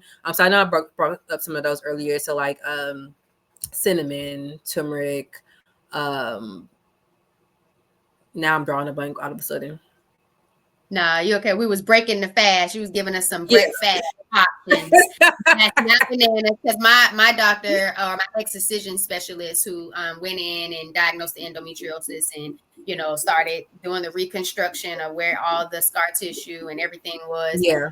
He was like no to bananas. Actually, he was like no to fruits altogether because of the sugar component. He was like more like meat and fats, and I was like, sir, only meat I'm eating right now is seafood, and I'm definitely not about to start just like eating a slab of butter. Like that's not Exactly. that's not my lifestyle. Like that is not about to happen. But when you talked about and right now I'm on a raw journey, and I've really been enjoying Yeah. the journey and the experience and the clarity and the mood and just like the focus, and it's just been like a whole vibe. And people say, well, when you gonna stop that, or when you gonna come back? And I'm like, I don't even know. Like it started like 3 days, and now I think today is like 114 days on it, and Oh I've just been wow. able to really, it's just been a true experience. Like when you talked about like the premenstrual activities, I don't even have those anymore. Like I have to look at the app and try to figure out and gauge Yeah. when something might be coming to show up, because I don't get the knock on my uterus anymore, or the area where my That be like the scary part. girl. Yeah. So you just be like, when you coming? When you coming? When you coming? Because So I had to start tracking analogly because I was just like, oh, I'm just out and about. Oh, dang, are you serious? And two, because it's so light now, I wouldn't even actually feel it go down. I'll be like, just going to the restroom, like, oh, dang, and I gotta do a that whole outfit part, change. that's and I used to think people were exaggerating. We're like, oh, when you go plant-based, oh, when you go on this raw lifestyle, and I'd be like, yeah, ain't no Yeah, way, ain't no way. And now it's like, it is a way. yeah. It is a Because way. when I transitioned to plant based, at first I thought it was gonna be hard because I'm from Wisconsin and I love my cheese. Oh my god, I love cheese, but when I got to taste it, it just ain't the same anyway. So that was kind of easier. And I never could do cow's milk. My stomach does not digest it well, and so pea milk. Making my own oat milk, which I'm going to try to start getting up out of that because it's not as the healthiest either. But like making my own milks, it was like the start of things for me. And then, like I said, we always had, and I don't know if that's a Caribbean thing, but like golden milk was always a thing. So like, with the turmeric powder inside the plant-based milk with a little bit of cinnamon, a little bit of black pepper, and then like I changed a lot of my oils. To that, because I like Yeah, sugar too. Like I'm from the South, so I'm from South Carolina, so the sweetness and the cheese with the eggs were like the Yeah. things for me, like eggs, any style. And that was kind of a shift for me. But that cheese, girl, that cheese, when you said cheese, my cheeks water. And it's not that just because we're embracing another lifestyle, you know, when it comes to like what we're eating and what we're consuming, that we don't like it or we condemn those other foods. It's just we know the importance of what we're eating and how it plays a part in our body, inside of our body. And I know for you, Yeah. I don't know. I don't want to speak for you. I know for me, once it was stage 4 endometriosis, adenomyosis, PCOS, and we also found 2 fibroids while we're in there. To me, it was like, hold up. What I think looks good on the outside, there's some other stuff on the inside. I need to get more Yeah. intentional on what is going on, whole body, mind, body, Yeah. spirit, inner work, outer work. Stuff got to change. Like I have to make a shift. Like I have to make a shift. And I can only imagine you having seizures in your sleep. You know what I mean? Being so delayed with a lupus diagnosis, and that could really cause problems the later you are with diagnosing and treating certain issues. Kidney issues was like a bad part of it, and my vision is getting worse. The brain fog is getting worse. And there's times where like I go into an appointment and like, can you say your name and your date of birth? And I've mixed them up. Like I didn't say part of my birthday, part of one of the homies' birthdays. I mix up my date of birth a lot. I mix up my birthday sometimes with my partner, my husband. Just it'd be a hot mess sometimes. And so like making sure that I have the nutrients. Like for me, changing the oils that I use were like really big. On like how I cook my food were big. Incorporating and what are some of those oils, Robyn?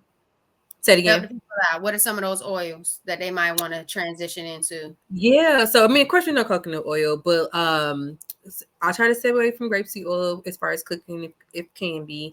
But avocado oil, like oils that would also sunflower oil, and like I love avocado oil because it does still have some of those saturated fats that are good for us too. And the boiling points are a lot higher, so like you can cook your food a lot faster. And you can eat it faster, right? Because we like everything to be and so like pan searing versus actually frying. I love my air fryer though. I ain't gonna even jack it down. All the way.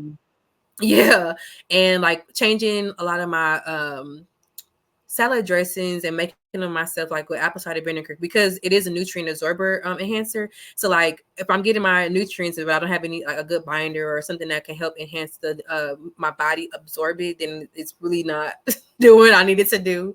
I literally put ginger in anything I make, every single thing. You don't need a lot because you don't want to overpower the taste, but I put it in everything because it is good for inflammation. Or What's I'll your just put it favorite on salad dressing with the to apple make. cider vinegar? Yeah. Okay, so I like to do apple cider vinegar. I would do like a little bit of like like a juiced pear, salt, pepper, and a little balsamic, and that's my thing right there. Pour it over some tomatoes, some cucumbers, or even over my I even got it on my. You can Girl, see a it's little the bit of cucumbers for me. That's what I had for breakfast. I had like a cucumber and a half with like a vinegar and some seasonings for my so I was like, y'all getting a bowl of cereal or a bowl of cucumbers for your breakfast today? I like And my girl used to always say, drink your water or eat your water. And I like to eat my water. It fills you up. Call it a meal. The skin be it be doing this thing. the body, but even the body odor changes when you like change your diet too. Like we're just stinky individuals, period. No matter how many times you wash or what you used to wash, we just stink. Like our morning breath stinks, our underarms stink. When we use the bathroom, whether one or two, it smells. When we pass gas, it smells. Like so anything in our body, it stinks. So being able to clean ourselves from the inside out typically can help with that, like as far as hygiene, but it also means that there's bacteria in our body, which is some are good, some are bad, are there. But like I think we forget that like we can work out a million times a week. We can be that gym rat. I used to be a gym rat. I used to be in kickboxing class. I used to go to the 5:30 a.m. I used to go to the 6 p.m. class, and then I stay for the 8 o'clock class and get up and do it again the next day. Like it was my job. But I would like use the fact that like, well, I'm working out all this, doing 3 workouts a day. I can every once in a while get a cheat meal. But if you really start looking at all those cheat meals you're getting, they add up. Is it in even moderation anymore? Right. What do we consider in moderation? Because if everything has dyes and everything has synthetics, this and synthetics that, and we do it once a week, and if you do once a week for the whole year, and then think about the duration of your life, that ain't as moderate as we think. Agree. And then I heard someone say that like moderation is when you're intentionally approaching something that you want out of your life completely, not just sparingly and having it. Does it make sense? So when you're doing things in moderation, is that you're slowly getting it out of your lifestyle, out of your habits, out of the thing that you do. And so if it's something that you're doing once a week, that's not in moderation. That's just you limiting how often you're doing it. That's not saying I want to do away with this eventually. So I'm giving myself grace to go through that process. So I love that. I never heard it like that. Moderation is something you're trying to get rid of. And that's why I was thinking it was taper off. I always thought that was taper off, but that makes a lot more sense. It does. But if you're just constantly continuing to do it and put it in there, that means you're really not trying to get rid of it. You just want to do less of it. You change the routine. It's still part of the routine. It's just less. But yeah, when people always like, because like my kids are athletes, and so when it's time for snacks, we rotate snacks, and I'm like, why every week y'all bring these kids all this stuff with fructose syrup in it and every dye possible, and then they got oh my god, what is those one chips those kids like Takis, and I'm like, did you see the stuff for this on the back? It's hard. I would rather you just take a habanero or just bite into it than to deal with any of that. Because I'm like, these are athletes. These are people who are training. So how they eat should match that. They just literally just burn calories, especially my kid is in football. So they're in full pads, helmets, everything. So the real question, Rob, is how do we not be that parent when it's our turn to bring the snacks? What should we be providing? Oh, honey, when it's our turn, we always do fruit. So I would typically I would go to like the grocery store and have them bag them up or put them into containers so that one has to think that I was touching it or anything like that. I like to do any, like if it's going to be an oat or a grain, then I try to make sure that it's not one that or a healthier option. So like kumquat. I do believe that like there are some dairy free like cheese sticks, so that's like really good sometimes for replenishing. I try to stay away from a lot of sports drinks that are in the market because they are heavily filled with like additives, and so sometimes what I would do is I just get like the flavored water. And sometimes they're like, the kids don't want that, but the kids were like, oh, who wants snacks this week? They wanted to like, Miss Robyn, can we get some more of that? Like they have come to like know, like they know if the Browns is bringing it, the Browns bringing it. That's not gonna be the nasty snacks. That's the issue. We don't give them enough opportunities to enjoy the things they need the more of. And once I started doing that to my students, because of course in Sam's I can get the 500 piece of dum-dums and I can get all these things for the cheaper that is not beneficial. But when I started getting like the nut and fruit snacks, you know what I'm saying? Or if I have cuties at my desk, if I have grapes, my kids be ready for that too. And it's like they already see what I'm doing and they know why I'm doing it. So it's just like, man, I don't got no candy for you, but I do have this nut bag. And you don't have no allergies. So you want it. They was like, yeah, I want it. And they'll take it. Cuties all day. They be like, Miss Boy, let me get my our halftime snacks are cookies. Yeah, you can get those. I'm like a 5-pound bag for $7. You can't beat that. And they do them at half. They get them at halftime. And if they got 2 games that day, they get them in between those 2 games. But they love that stuff. Like, but if they're not exposed to it, they only get it every once in a while. So when people are like, kids don't like that. Stop feeling bad for giving kids the things they need. Feeling like, oh, well, you didn't have to grow up with that. You could have had this. You could have had that. Don't rob them of this just because you want them exactly. You're robbing them. Sometimes we have to be inconvenient. It's such a convenience to find that stuff so quickly. And just all back to convenience. Now we're going back. Yeah, and so it's an inconvenience. like I love Thrive Market. However, it's a subscription based, and sometimes people can't always afford it. But if you see those same type of snacks in Target, I love Aldi because they do have a lot more clean snacks. And so I'll go in there and get like 4 weeks of snacks for the team and spend like maybe $40. It's not that expensive. Not And at all. my little homie, all she gonna do is eat beans and fruit all day on day if you let her, and wheat pasta. So I'm about to learn how to make my own pasta because this girl will pasta us out. I cannot. But so one more question, then we get into the last question. So you work in postpartum. But it's introducing us to them because, and I know, agree, it is. I think we got even like if it's a something slight that we don't like to eat, just introduce it to the kid. all the way. I'll All be the back. way. It's called exposure. Okay. And then it's also how you actually present the food to them versus saying, oh, you need this for this, and for, or it's healthy. It's just saying, yo, let's try this new snack, or Mhm. let's try this new food, or you know what? I got this burger. Let's just see how it Yeah. is and give it to them. You don't have to let them know it's a superfood burger or patty or veggie. Like, just see if they like it or not. And if it's something they end up liking, say, Yeah. well, let's eat a little bit more of that, you know, and slowly kind of expose them to it. But it's like, don't just put yourself in a space where you're making the changes so your life looks better, you feel better, you're addressing what your body needs, and still allowing your kids to kind of live any other kind of way. Like, go ahead and start getting them into the things that they need more of, so then that way it's not a problem in the event that a health issue might rise.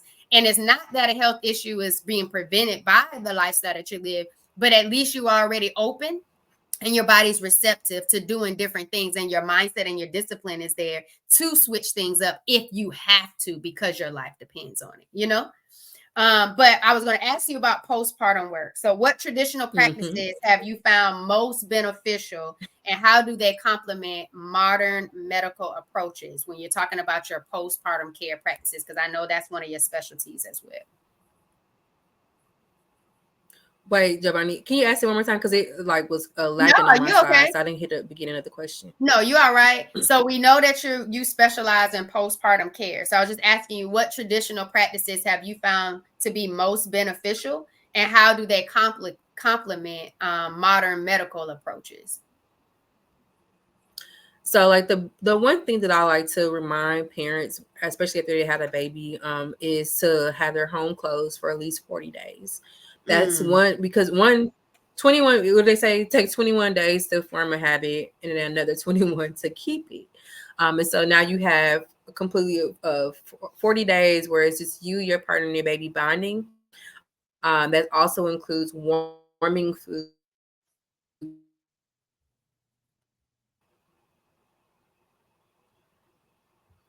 So it's just important for the first 40 days post-delivery that you just close the home to any visitors, especially those that are not coming to help and do anything.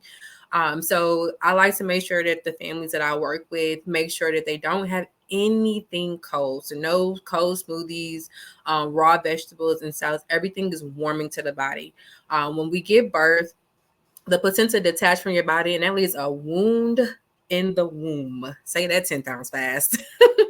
And so you want to like rebuild it. Like you have, just like you have a scab on your arm or something like that, and you want to help heal that, you need to do the same thing with the body. So nourishing foods with spices, so soups and stews and broths, protein rice bowls with, you know, like yam and Brussels sprouts, and of course everything steamed. Fermented foods, I work to any sauteed veggies, healthy fats, so like avocados, olive oil, ghee, nuts, things like that. That not only allows for you to like heal your body, but it also just reminds you of like it's comforting too. So teas are very important. So it's important too to like prep these things before you need them, because it's hard to try to stay on that lifestyle when you're juggling a baby, and your partner may have to go back to work, and your postpartum doula, you can only afford maybe 3 times a week.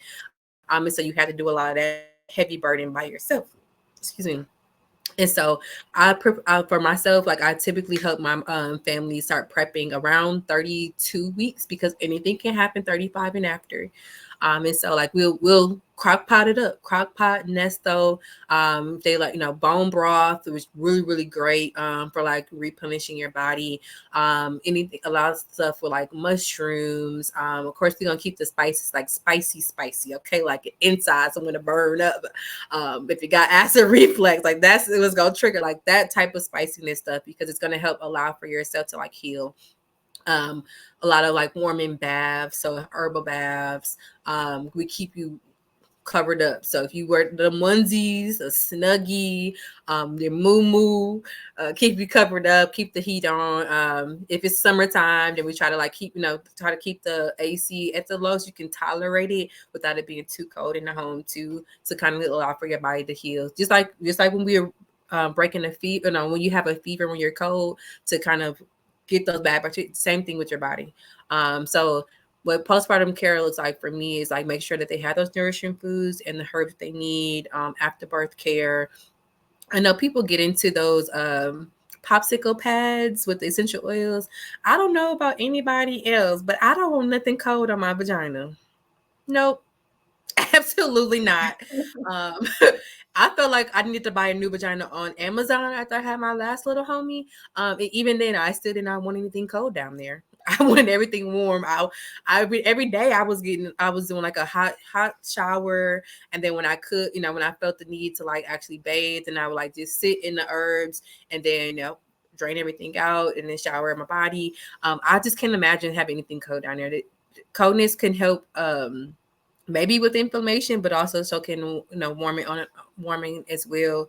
I do like to still do like massages. So while you're funnel massages, that's sometimes what I will do is, depending on the package the family purchase, I try to make sure that at least they get 2 massages from a licensed massage therapist, because moving the toxins out of your body, stretching, because everything is sore.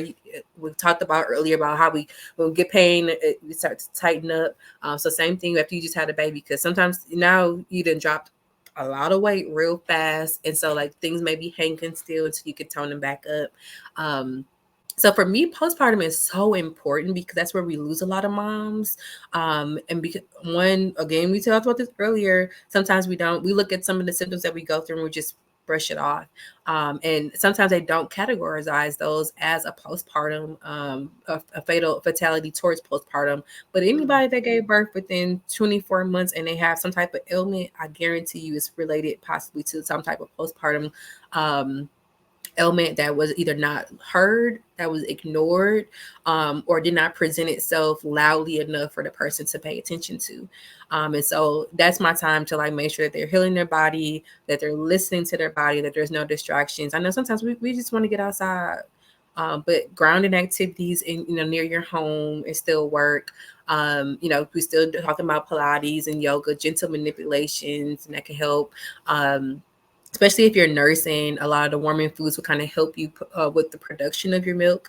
I know we try to rush the milk to come in. I got to get that baby on the bottle, but it takes our body time to produce these things. And so if we're not giving them the nutrients that they need, then it can't produce it. And if it does produce it, can't produce the most highest quality of it. So I love postpartum more than I love birth work, because everyone gets hyped about the pregnancy, about the gender reveal, about the baby shower, about the maternity photos, and look at these beautiful pictures from my birth, and look at all my birth team. And then it's like, all right, then the baby here, and nobody cares about the mom. Like, oh, how's the baby doing when it comes to the baby? No, you wouldn't come to the. So I used to have this thing with my second homie. You get the pass to get in is to do an activity. So there's some dishes that need to be washed. There's a load of laundry that need to be folded, or a load of I cloth diaper too. So it's a load that need to go in the washing machine. There's some that baby done peed all over the place. So I need the changing table needs to be wiped down and cleaned, or a new cover. The bathroom probably looks pretty disgusting right now. Trying to juggle a baby, like my husband did this modified thing because he's a barber. Did this modified paternity leave. So he was closed the whole week until Thursday. So Thursday, Friday, Saturday was all he worked. And so those days, if I couldn't get someone to come with me, I got the baby on my arm while I'm on the toilet, and I'm trying to rinse stuff off. So like a bidet. Oh my God. I gifted one of my clients a bidet because she was like, what do you mean a bidet? I said, girl, that's the best thing that happened to me. I bought her one. It was like $24 on Amazon. I got her that and she was like, where had this been my whole life? She's like, I don't know how I was having menstruals or pooping without a bidet. Them little Frida squeeze bottles ain't got nothing on the bidet. Like, baby, I feel the freshest when I use my bidet. I feel like the baddest, honey. Come on, a bidet My daddy. a bidet baddie. My 2-year-old, she don't even use the guest bathroom because they don't got no bidet. If she got to go number 2, she going to the bathroom to use her bidet. She fancy. She don't know the soft life, honey.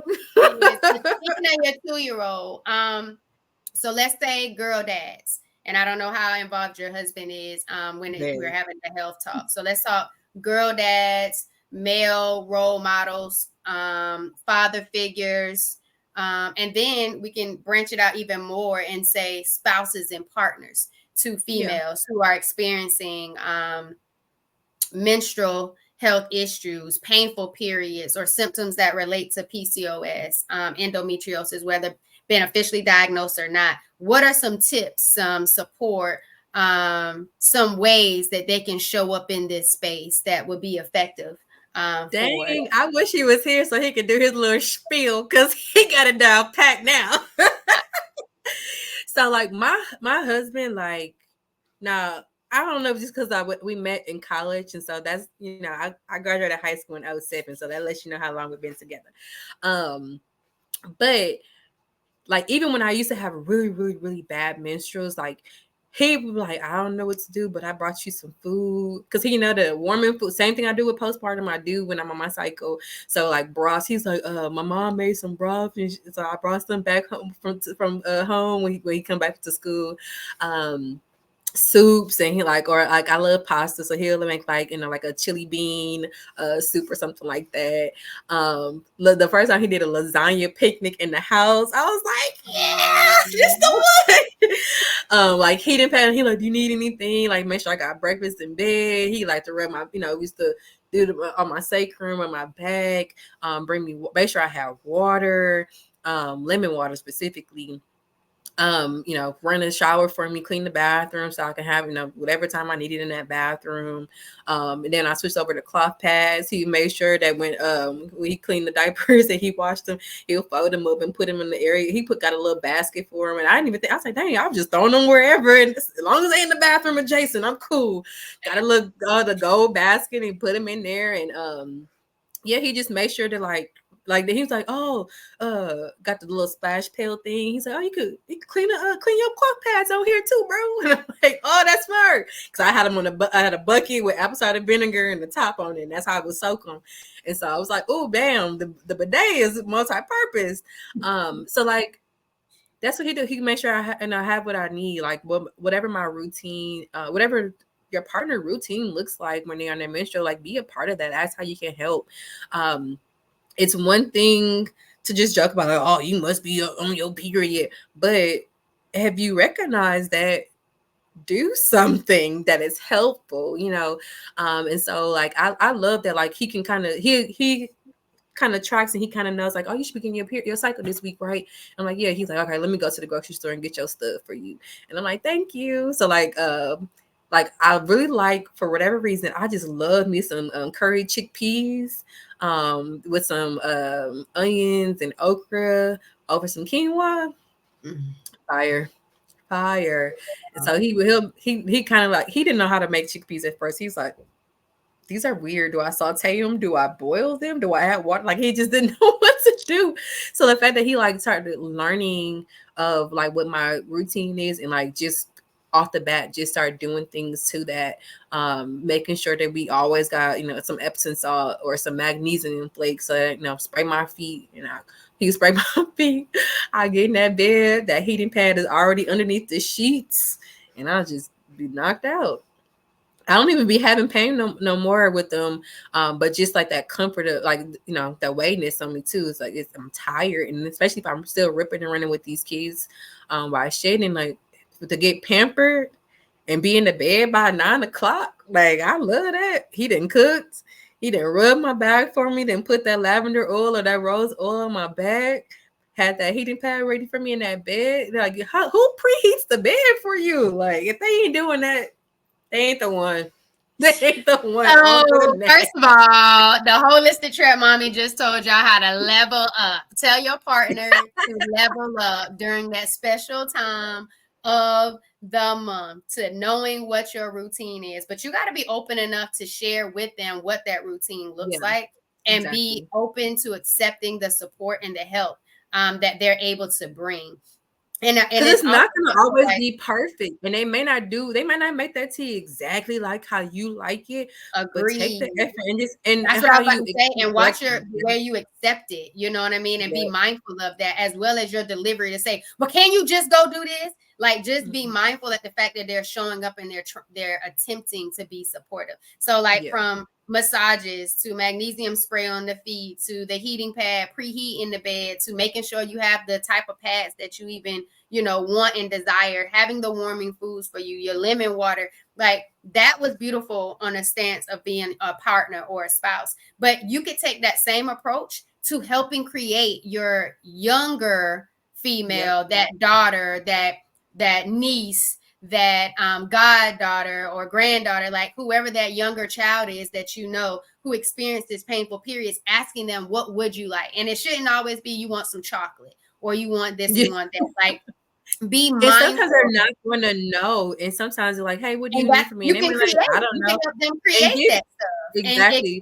So she told you about teas already. She told you about different soups. You can ask, "What's your favorite meal? What are you craving right now in regards to a dish, a real meal, not just no snack, something from the grocery store, something from the corner store, but what is it that you would really like to eat that will make you feel better right now?" You can. I remember when my friend's daughter.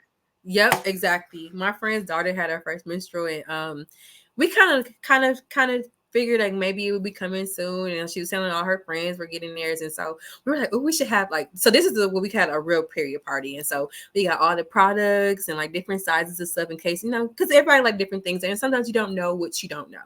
And so for me, when I was in college or in high school, especially because I did try, I like to wear the pants because they didn't move, they didn't shift. You really couldn't see them with my uniform or anything like that. And so we had all this stuff and like all these different like herbs and stuff for like different tea blends and like what she smelled and how she liked, what she didn't like. She made her own blend. And then we had the heating pad, different sizes. We had the weighted blanket and presented her with all this stuff. And then like 2 days later, she got her cycle. And I was like, "Ooh, we just made it, y'all." Just and got in there. Said the weighted blanket. Like, that's supportive within itself as well. And I appreciate that weighted. But now when I first did it, it was because of that first winter storm that I experienced here in Dallas. I think it was 2021. We didn't have no heat. Our power went off. I was here by myself. And it was like layering up. But after that, it was like I didn't want to not have 2 comforters. I don't care how hot it might get. Like, let's turn the air on. Like the fan on. It's that comfort. Like that.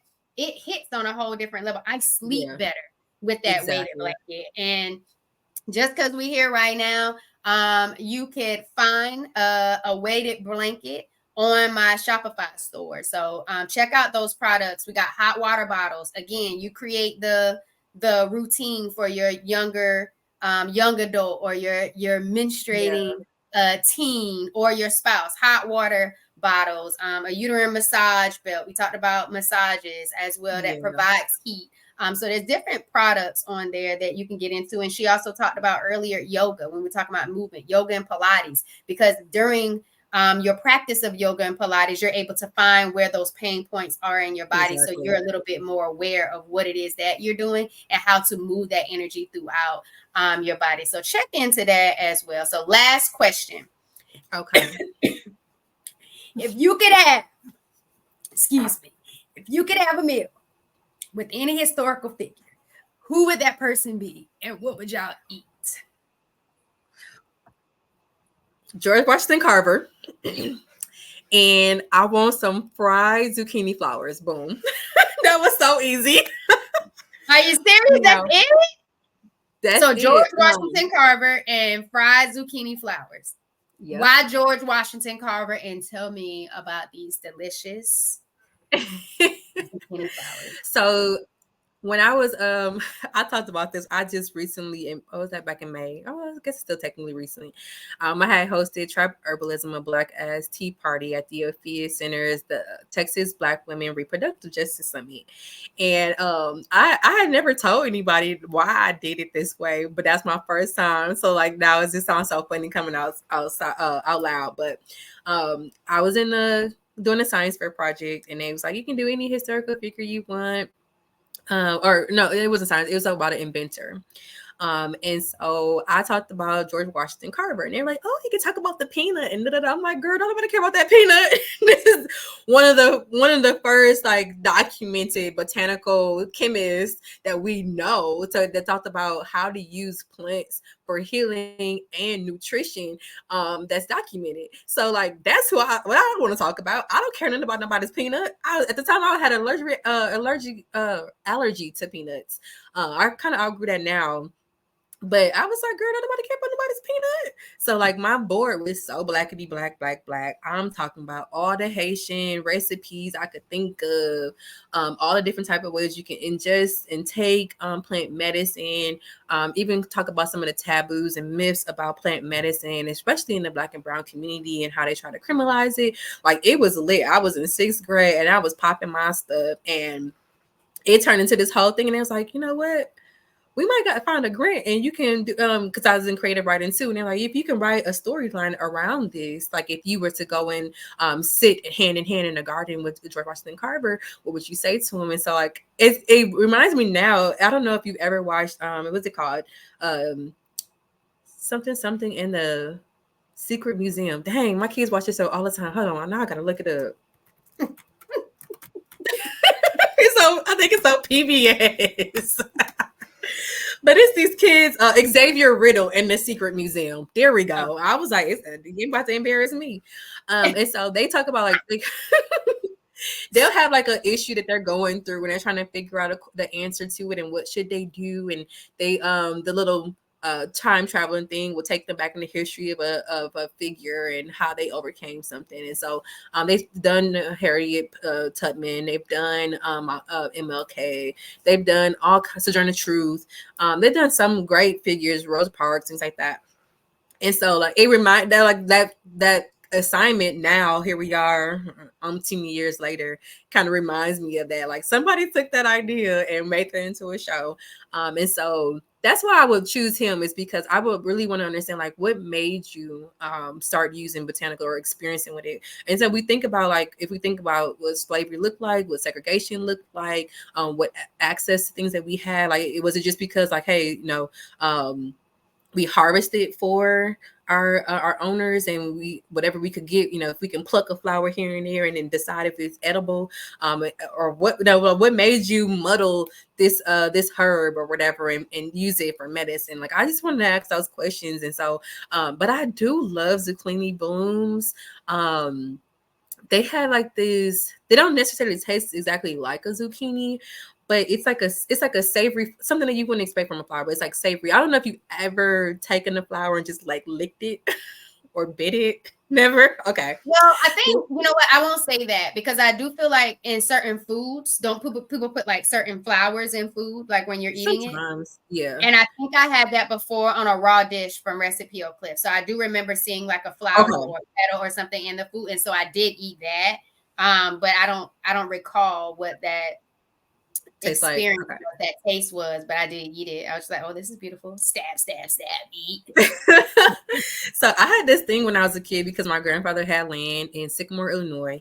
And sometimes he just let the earth do its thing. He did not plug or cut the grass all the time. And so sometimes we just found random flowers and we'll just take them off and just eat them, or try to see which ones we liked or which ones we don't. Or we'll dare each other like, that one, we ain't never tried that one. Who gonna try it first kind of thing. And sometimes they had like this waxy kind of taste to it. Sometimes they may taste like real earthy or like sand. But this one, it tastes really, it's really smooth. And when it is fried, like deep fried, it's a real delicacy. Like it just tastes good to me. And I like to make my homemade, like, dairy-free ranch, or like a hummus or something like that. And it's just really good. Like I could fill up on like 3 of those and be like done. or like a tomato drizzle, like a tomato paste over it, like a homemade, almost like a homemade ketchup, I guess you could call it. Yeah, that's my meal right there. I would have went with the ranch. I think I want to try or with the tomato drizzle for that. Yeah. If you and George Washington Garver got any extras, give me the one with the one with the ranch. Yeah. Yeah. I think too is that like I've always tried to find, because I did go to a lot of schools that were white. That's where a lot of I didn't really have a lot of teachers that were Black until I got to high school, and that was a trek. We lived in the suburbs, and I think maybe like an hour something change commute on the school bus to get to my high school, because my parents were like, representation does matter. Like these white folks, not only was it like, oh, what is your perspective as a Black student kind of thing, but there was also a lot of bullying. There was like a lot of me having to speak for Black people. I'm like, you're supposed to educate me on this. Like that's the work you should have done. You're making me do something that I'm not equipped to do at this time in my life because I don't have the education. And so like, we did a lot of deschooling, unschooling at home. So like, or supplemental learning, I guess some people call it. When my parents were like, no, that ain't right. No, that don't even make sense. No, this is what really happened kind of thing. And so that's how my parents used to do. And so when I went to Rufus King International Baccalaureate World High School for the college bound, to see kids, to see kids that look like me, to see educators that look like me. There was, before I even knew what Greeks were, I never knew what a delta was, an AK, an alpha, but there were so many deltas that were in leadership, that were teachers, that were educators, that were liaisons, that were lay servants, even some of the like leaders over a lot of the activities. And so like just getting to like learn some things in like life lesson things. I was raised by my dad. I lived with my dad most of my life, from like middle school all the way through high school. And so like they were kind of like my mother figures when my mom moved out of state. And so like they just put me on game on a lot of things, how to take care of my body a little bit too, because I'm with my daddy. My daddy was curling my hair with a brush, so it's helping an sister out. Talk about community. And so that was like a really like turning point for me as a young adult. And so like having that community to kind of bring me back. And so like learning about figure like, oh, you really are into the sciences, but you are a really, really great writer. Like how can we fuse these two together? And so like my guidance counselor is also a Delta from the chapter that I crossed actually. She kind of helped me figure out like how to fuse chemistry and print journalism, how to or writing and marketing, how to fuse those, looking for the careers, things like that. And like kind of really finding like what schools would kind of help nurture those talents that I already had. I was already writing for publications. I wrote for a teen TV show and we won an Emmy. So like I already was in my bag. I just needed somebody to kind of really help mold me and what the adult version of that looked like. And then like teaching me about how to create a business from that as well. And so I've always been a hustler. My kids always laugh like, how many jobs did you have? All of them. Because my parents had all of them. I used to sell everything. I'll sell you a hope and a dream, and then add some stuff on there just because I felt bad for having to charge you. And so like that is, that was really why I kind of like really hold on to him, because I'm like, there aren't that many Black scientists who are women in that field historically. And so like trying to like dig and find those, and also try to be one of those, and making sure that those stories are told and nurtured, because herbalism sometimes gets a bad rep. I think we talked about that too at the summit, how sometimes word triggers for those who have a certain faith would kind of think that they would demonize a lot of things in herbalism because they just don't know, or they don't understand that we're all saying the same thing, just a different word. And so that can look different. And so I try to like remind people too, is like, okay, Spanish is not Spanish in every single Spanish country, right? All the words don't mean the same thing. Some of them can mean something good. Some of them can mean something bad in translation, depending on where you are. And so that's how likening herbalism is, that sometimes people can use it for good, sometimes people can use it for things that are ill intended, but it does not mean that we're all one and the same. And it does not mean that just because I like to use plant medicine that she's just a pothead, that's a way to say she used shrooms. I'm like, well, let's think about that. Not every shroom is a psychedelic. Not every cannabinoid is to get you, high. They all have medicinal purposes. Have you taken time to learn it? If not, I'll love to teach you. And that's how I do. I don't argue with people. I don't go back and forth with people. You may know her known for some one part or for one thing, and I may know it for a certain thing. And if we can learn from each other, or I may I know one thing that's been like a why I don't typically talk about herbalism out loud to people is I don't know all the pronunciations all the time, or how I heard it said by one person is different from another person. And so we always don't come together and understand how we pronounce it is. So sometimes I'll be having to ask that's the beautiful part of it, though, because at least you know the benefits of it and what it has done for you. And I think that as long as people are talking from a point of this is what I experienced and this is what it did for me, and it also did this for these other people that I know, that's what qualifies you to say, this is why I choose this.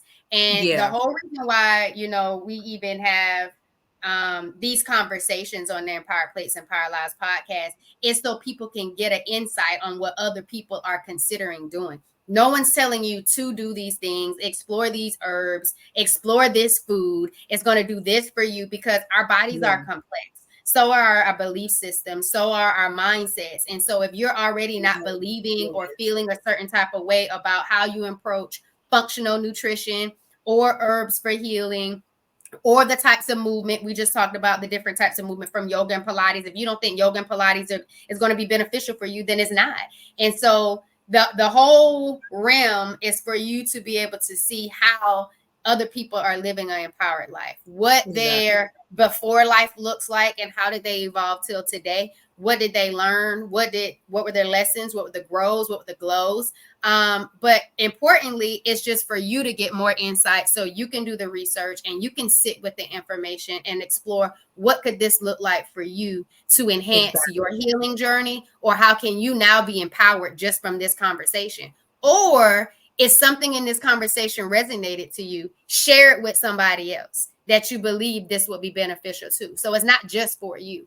And I think also, Robyn, that's the reason why I love podcasting, is because the content that we create today will still be here 10, 15, 20 years later. And so even though we're saying something today, somebody might not need it until 50 years from now. And we still have the opportunity to tap into this conversation and they can explore. So I just want to thank you for coming in and really just being transparent, but vulnerable, and just exploring and expressing all the things that you're so passionate about because you've experienced it or you've helped others in that same realm. And so as a Black woman in STEAM, I'm going to put that A in there because you got that arts already anyway.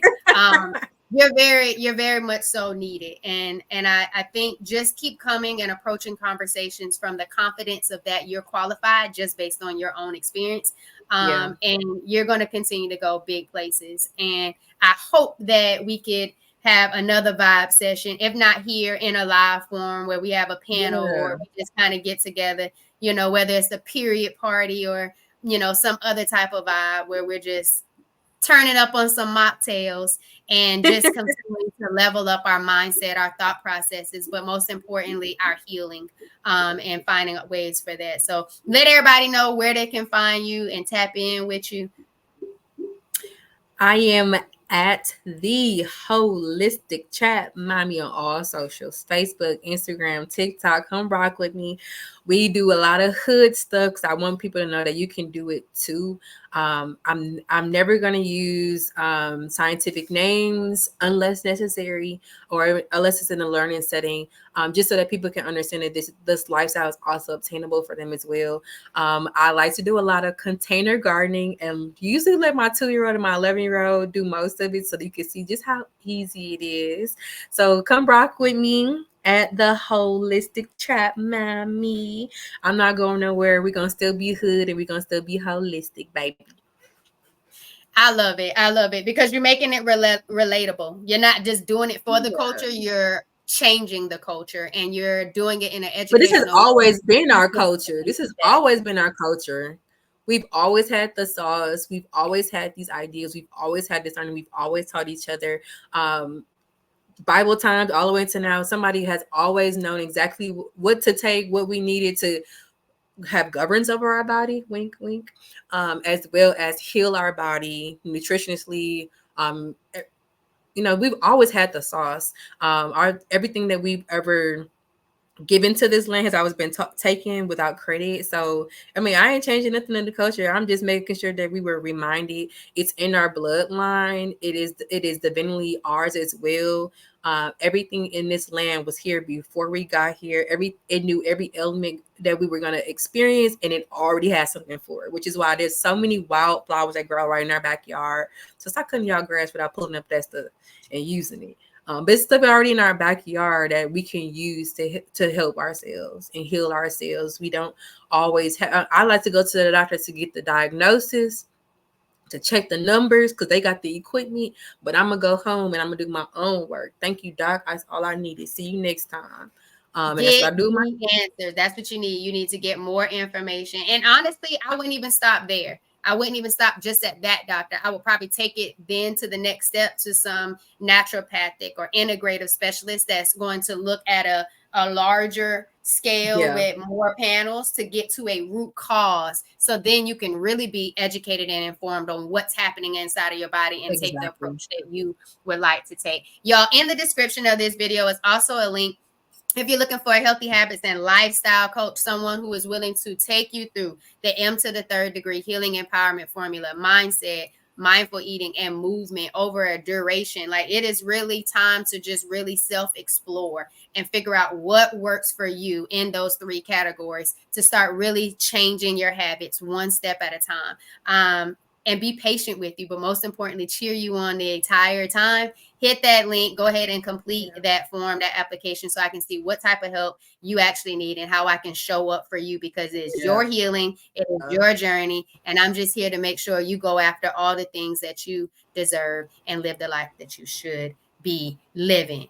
Y'all, it's been an amazing episode. Don't forget to like, comment, subscribe to the Four Vibrations channel on YouTube. And if you're listening on your favorite podcast distribution platform, please give me a rating and make sure you share this with somebody that you love. But y'all, it's been real. We love you. We thank you. But most importantly, thanks for vibing with us, y'all.